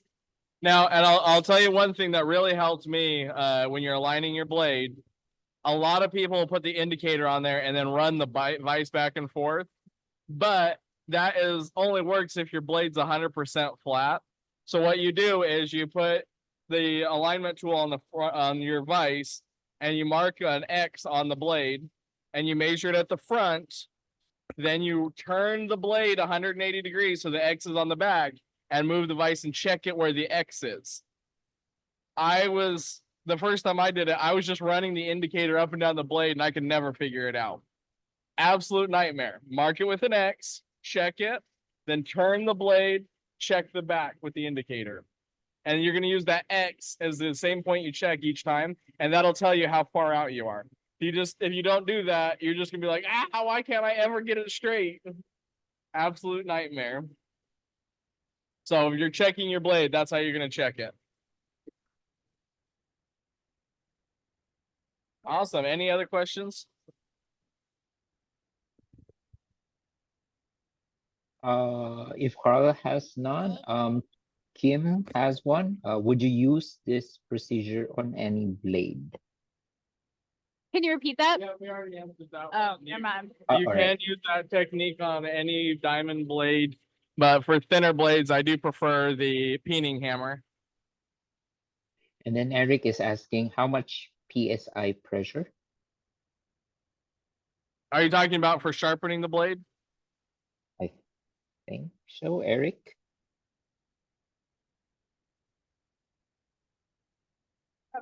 I think. The Yes. PSI, I have no idea on the PSI, but if you're sharpening the blade,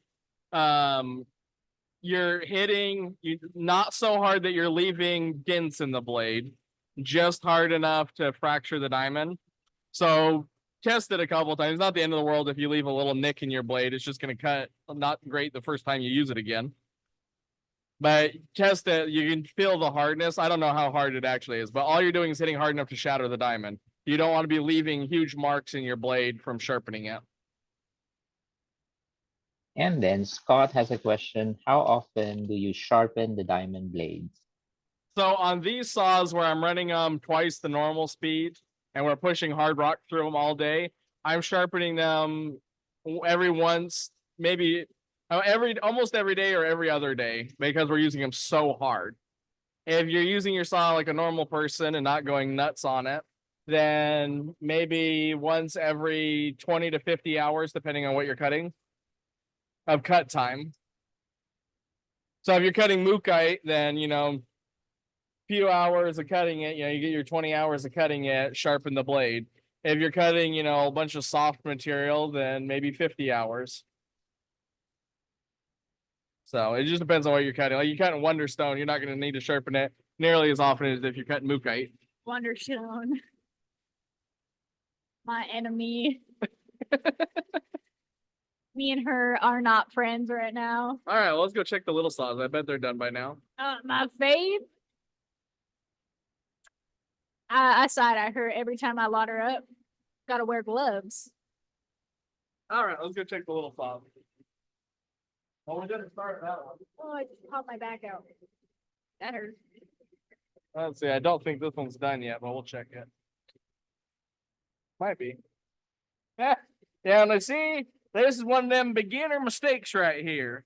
You can see it's moved real slow. That's because somebody forgot to flip the thing that locks the vise. I wonder who that somebody is. Now, if you don't flip that switch, it will take 100% of ever to cut this rock.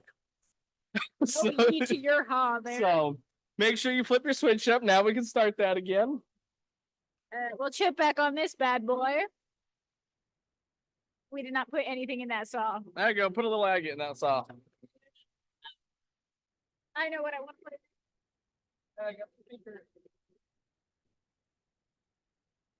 Oh my god. Oh, wow. That's a killer 1970s. All right, let's cut that. And I have this boy for later. On the hood again. What do you want from me? Thanks, Chad. This one's going to be a little harder to cut. Well, that really should be domed, but I don't think you could dome it either. you could dome that out. Well, we're going to cut it anyways. I don't know. That's a doming one right there. Do you want to dome it, my friend? Yes. Just say That's please. why it's over there. Just say please. Kay's It- finding all my piles. Let's cut that other one. I swear to God. I don't know if please is actually. You're It's a from like Foreign word. You're from Utah. Please is like the second word you learn. Mom, Dad, please. That's accurate. How do I want to cut this bad boy? All right, 1970s. For 1970s, this is a characteristic of it. You get these kind of windows on the entire agate.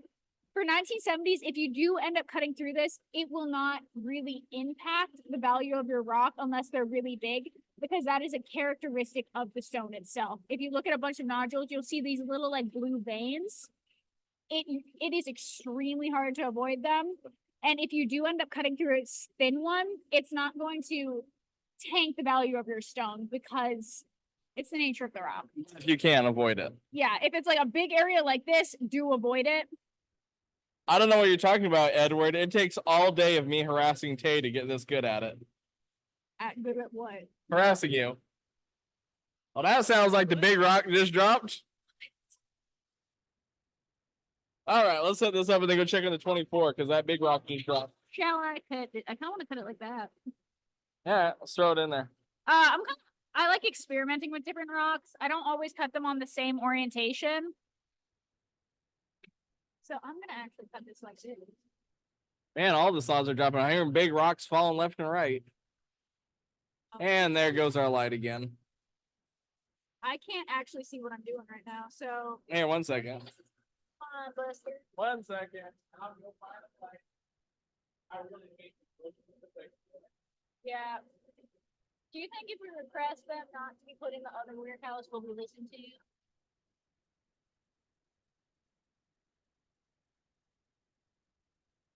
All righty.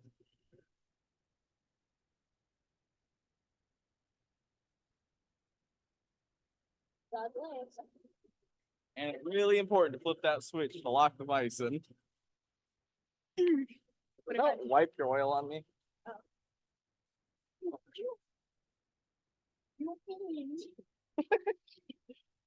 PG, PG. I said fiends. Although I was thinking something else. Oh, turn off all the songs. Oh, looks like that one turned off too. Let's start over here. We'll check on all of them. For the folks, me and Zeke spend how many on average on hour? 12 to 17? Oh yeah, that's about right. 12 to 17 hours a day. Wow. Look at this piece of coral. It's got purple chalcedony in it. Ooh, that pattern is so cool with the purple chalcedony in it. Wow, I can't believe the purple in this one. Was there any read from the out? No, you couldn't even tell from the skin. Although maybe right there if we cleaned it up a little bit. It's oil vapor. Man, that one's really cool with the purple in there. That's a killer piece. All right, let's check on the next one. Oh, we got the slab of sodalite. Nice, pretty slab. Might be. Yeah, you can see on the edge there, it's a little translucent.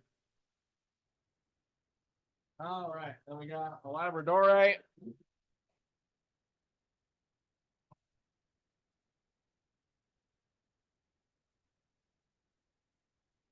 Beautiful. This one's going to almost more of a speckled panner. Look at that. Really pretty stuff. All right, and then the big one over here. Holy. Wow. Now- Oh, man. Now that's a killer right there. Look at this spur right there. That is a killer agate. Absolutely stunning. You can see the sagenite in this too. Oh yeah, it does have sagenite in there. So you got the big Turkish stick, and then you got the sagenite sprays in there. That is Got so good banding cool. up here too in the translucent. Nice fortification here. Let me hold it up to the light. Er, See it's translucent to through there. drop it. Fine. Almost got iris in there. That's cool. It does get, man, we get that like purple look to it. I think we should take another slab out of this. Oh yeah, I think so too. Slab the whole thing. John's not here. This slab, well, if you guys want a killer deal on this slab, I'll say $400 tonight.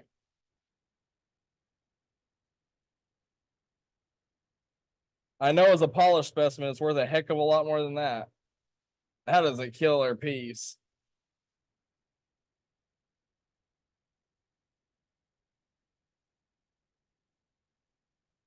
Wow, those are just such nice sticks in there. All right, here, hold the phone and I'll crank this over.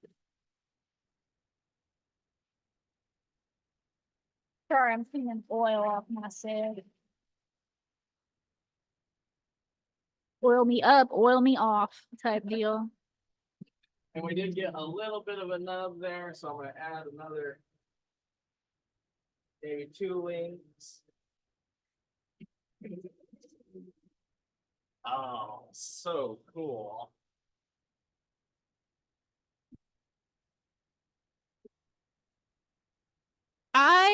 We once got shop rags from AutoZone, and they were the bright red ones, and they ended up the dye would leak into everything. Your hands would be red, the oil would be red. A curse.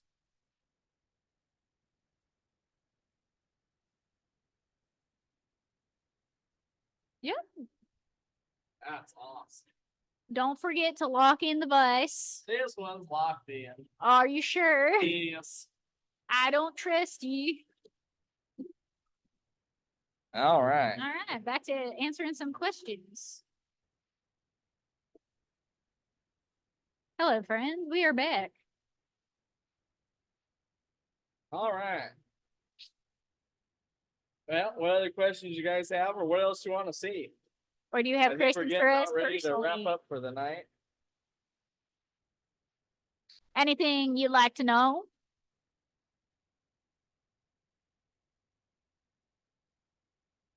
Yeah, go ahead, Nathan. The vibratory tumbler is downstairs at the moment. Best way to cut malachite. Well, that is dependent on which look you're going for. So if you change it to our phone, we're gonna walk you through this a little bit. If it fell apart, you're pushing way too fast.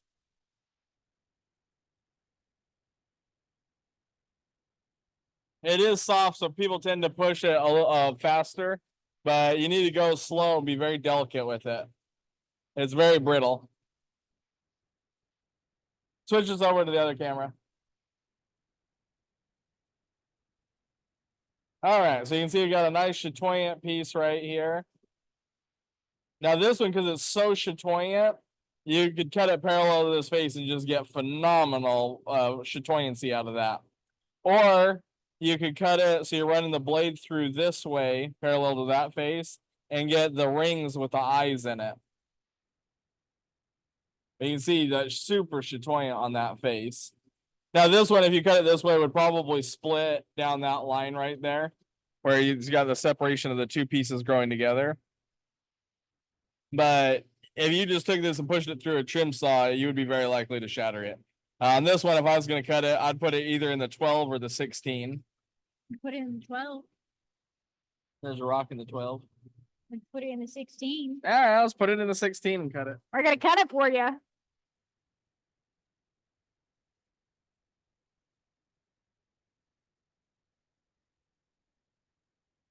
Although I hate to take that out without making another cut. Ooh, that's nice.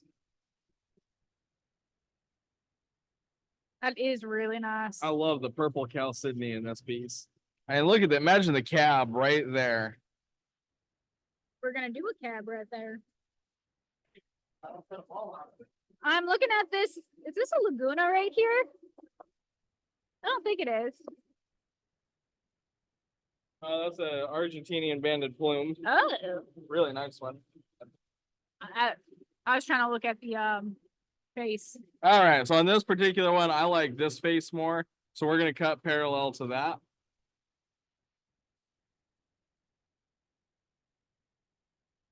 Let me get this clamped in over here. Can't hardly see nothing. Haze in my light.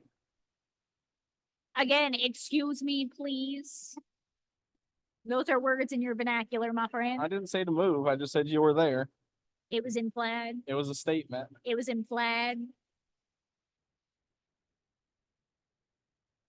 You got thick wrists. All right, nice and tight in there. Mhm. Let's move this over. It is soft. It's heavy and soft. Yes, yes, it is. A little too close to our A blade. catch-22, if you will. All right, let's cut that right there. All right.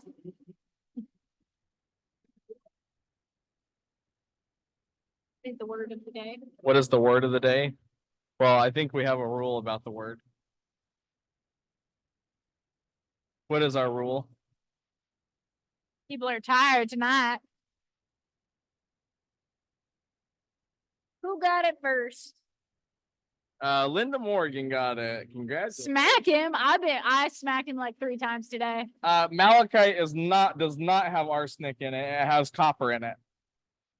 The danger about malachite, especially if you cut a lot of malachite, it's going to get into the oil, and especially if you work with your bare hands instead of gloves, you do want to change your oil, because if that absorbs into your skin, you can get heavy metal poisoning.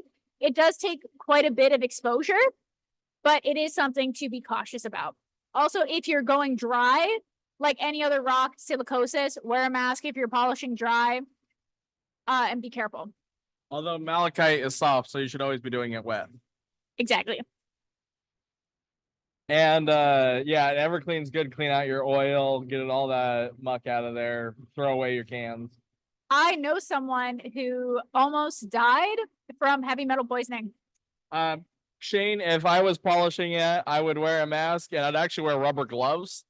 That'll help keep it off your hands, because your skin absorbs a lot.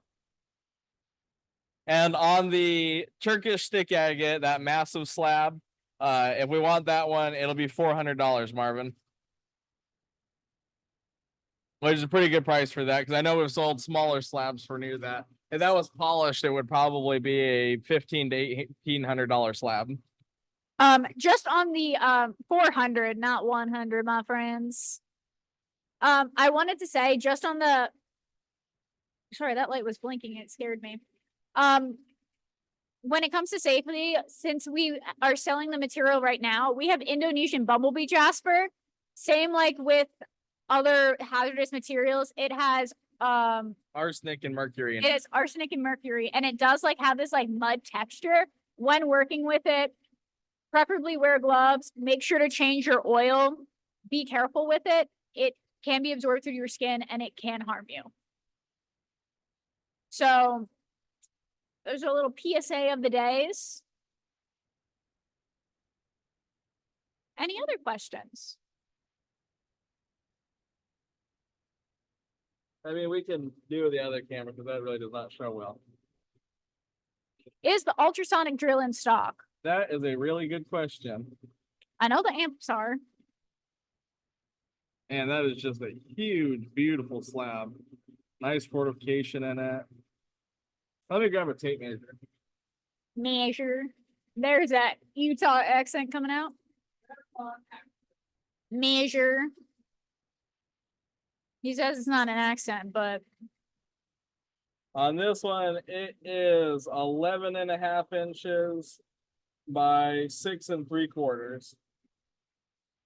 how thick is it at the thickest? At the thickest, Because this is an end cut. it is 1 5/8 on the thickest part. It does taper down because it is an end cut, so it's not an even. I like this little bubble of quartz. Look at that little bubble. Yeah, that is cool. Marvin's taking it. All right, Marvin will grab that. I'm gonna stick this in the oil absorbent, and I don't have a lot number. So, John, on the invoice, it needs to say what this is and an order task for me to pick it, because I'm the only one that's gonna know where it's gonna be. You won't be here by the time the order comes through. I won't know where it is. So I'm gonna go stick it in the oil absorbent, get the oil off, but make sure that this has my name on it, so I know I'm the one that picks it for Marvin.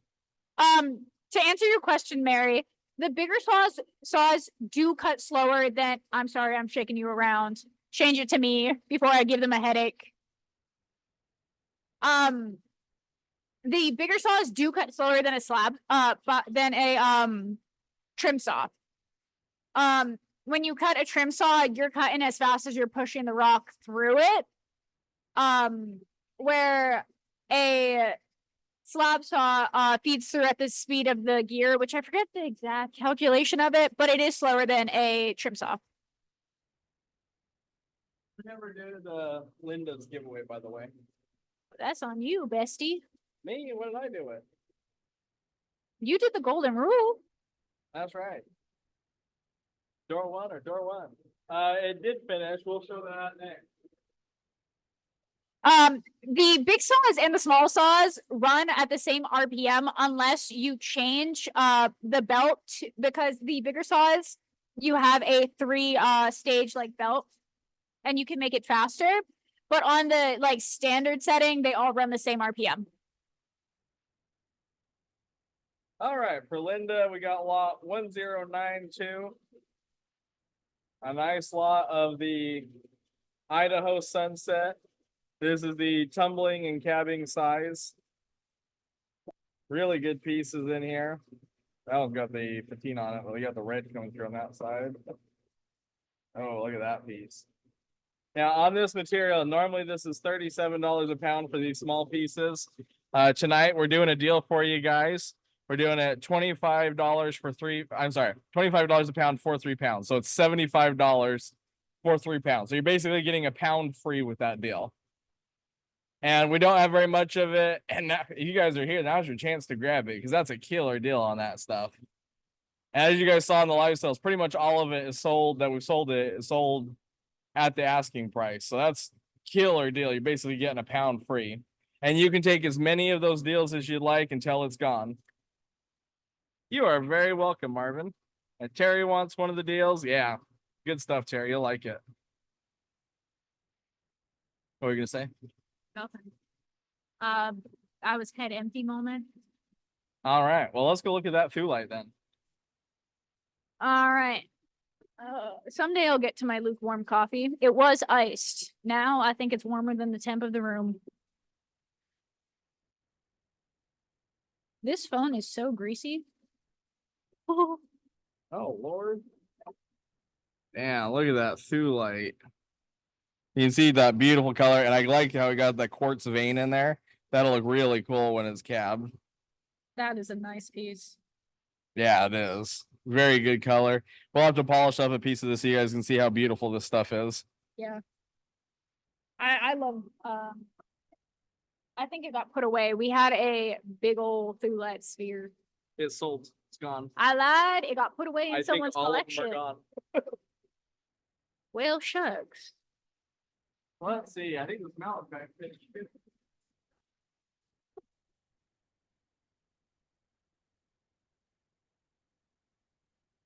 There we go. Oh, the nice toxic oil mist. No. Blow it away. Use those lungs. Yeah, inhale all that air. Hey, trying to get rid of me. Now on this, it's really hard to see the chatoyance because of the cut face. But when you polish this, it's gonna look amazing. You can see a little plume. Oh man, that's really good. So it'll look a lot better once we get that polished. Beautiful stuff. But I'd say the most reliable way to cut this is through a saw.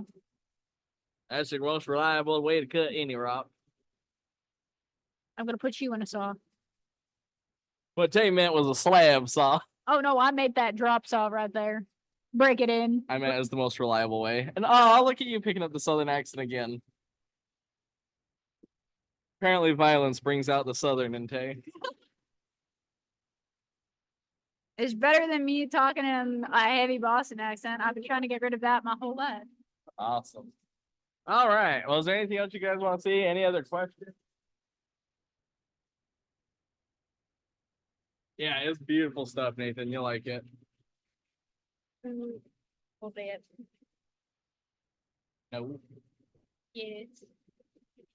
Keep the Boston accent. It never goes away. Although my dad did put me in speech therapy to try to temper it. We like it. It's fun. My speech therapist had a Southie accent, so kind of worked in opposite.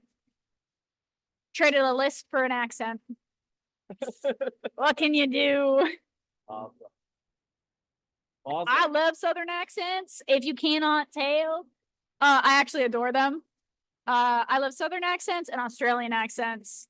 Yeah, Southern's by far my favorite. It's And when I was fun. down in Arkansas and Georgia, that was the best thing. I went into this like little small town diner, and this big woman was at the counter, and she's like, "What can I get for you, baby?" And I was like, "Oh, I could live here easily. I love this."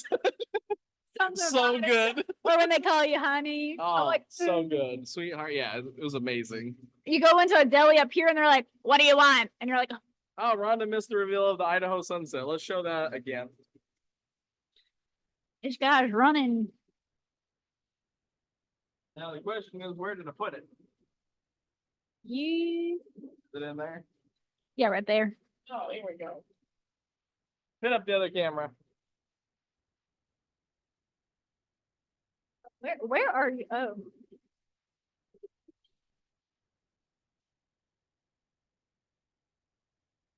So there you can see some of the Idaho sunset, really great plumes in there. Beautiful stuff. And that light died too. Awesome. Before we head out for the night, any questions you want for us? You can also ask us questions tomorrow on our live sale. Me and Zeke, we're back at it again. Dynamic duo. Indonesian. So the teraphenite is very flaky. What is the best strategy on cutting that? You can vacuum seal it, and that really helps make it so that you get rid of that entirely. But it is a more delicate material, which is why it was so much cheaper than if you'd bought like the Russian seraphonite. As a general rule, you can kind of see where it separates. So and you got to grind slow. So I try to cut through the areas where it looks like it's going to separate and use those. Yep, that'll work. Mary, Ed mentioned you had a question a little bit ago. What was that question?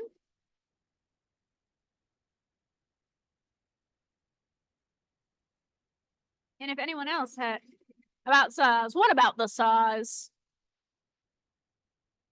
We do not have any Optibond. The supplier we bought it from stopped manufacturing it. The Unfortunately. equivalent to the Optibond would be a Hextall. You can also use cactus juice, which works pretty good. But it will yellow eventually, and Opticon it's kind of meh. I mean, I used to use Opticon. John absolutely hates Opticon. It's toxic, it's hard to work with and get to seal properly. And it will yellow eventually. On the Thulite, if you want to just dry the oil out, put it in a oil absorbent or a kitty litter. The oil absorbent will do a better job, but kitty litter will work. For the Optibond, there is no. I'm trying to talk Dang. John into getting it. The problem is if he gets it, you'll have to get it in a massive quantity. Yeah. It doesn't have a long shelf life for such a quantity. So we are trying to get it, but we don't know when it'll be back in stock. Yeah. We are cutting another one of the as you said, mass pieces of the Turkish stick. So you can stick around for a couple minutes as we finish up that. It'll be an hour and a half before that's done. Will it? Yeah. I lied. I mean, I thought it was a lot John might shorter. know the time when that's done, but that slab will take a while. Listen, time flies. I'm tired. Not too tired because I still have another hour and a half that I need to pack boxes. You guys will see that slab on the live cell. Awesome. Well, as promised, you guys sent us in pictures. So I believe we have a little slideshow your guys' work to look at. You're very welcome, Jack. And if you want the deal, don't forget, you can get as many of those as you want till we run out. Got maybe 150 pounds of that stuff. So 170. You said earlier. No, I said 100 to 150. Oh, I'm slow. Or tired, one of the two. How long have we been working? I've been working almost 13 hours today. Still have 2 more. I came in a little late. I've only been working 12 today. It was a short day for us. Awesome. Well, let's see that slideshow. I want to see what you guys made. You are very welcome. It's so great hanging out with you guys. We have a lot of fun doing these.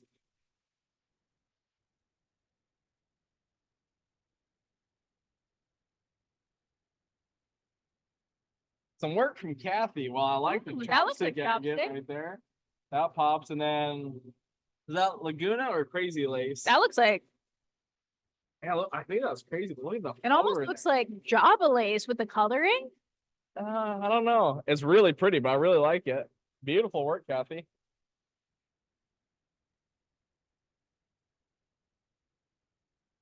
More from Kathy. Ooh, I like the Mookite. I like the leopard skin. I like all of them, actually. They're all I love- beautiful rocks. And the blue agate in the river jasper. That's nice. Yes, it is. Beautiful. More from Oh, the Ombach jasper. This is the first time I've seen a polished look piece. at those That's carnelians. gorgeous. Those Jeez. carnelians are really good. They almost look like candy. Yeah, I like those a lot. You are very welcome, Paul. Wow. Ooh, I like the turritella. I like the graveyard bloom or Regency rose. Those are really beautiful. Thank you, Cheryl. Oh, a nice slab of wood from Carl. I want to make a table out of a big slab. That's beautiful. Some nice pendants from James. I like that crazy lace. Beautiful sodalite. It's a nice tiger's eye. That's a gorgeous Look at this malachite. Malachite is oriented perfect with that little eye in the bottom. Beautiful. Ooh, I like the settings. Those are Look at those Mozambique. gorgeous. Those Wow. earrings? That could be Botswana too, but it gives more of a Mozambique vibe. More of that brighter red than the cherry red. Yeah, it's interesting. I like it. Very beautiful. Beautiful work on the silversmithing too. Thank you guys for sharing your photos. Yeah. We love seeing it. We'd love to see more photos. Send us in more stuff, and we'll love to see it. We love looking at you guys' work, and it gets us excited to go cut more rock and find more awesome rock for you guys. Yeah. And don't forget, we have our live sale tomorrow. So if you want to buy rough rock, maybe see some of the stuff we cut tonight, or even just hang out with us. We're fun to hang out with. I like bullying Zeke. I don't think John has internet yet, so I think it'll be the two of us again. It's just us. That's And fun. we give good deals when John's not there. Awesome. Well, thank you, everybody. We look forward to seeing you tomorrow night. Y'all have a great rest of your evening, and please leave us a 5-star review. We greatly appreciate it. Just makes our day. And don't forget, get that deal on the plume, the Idaho sunset plume. Phenomenal stuff. If you're still thinking about it, or you decide you want more, send me a message, send the team message. We'll get you hooked up. Oh, those mix spins may have been the death of me that night. Awesome. Thanks, everybody. Have a good night. All right, y'all. Have a good one.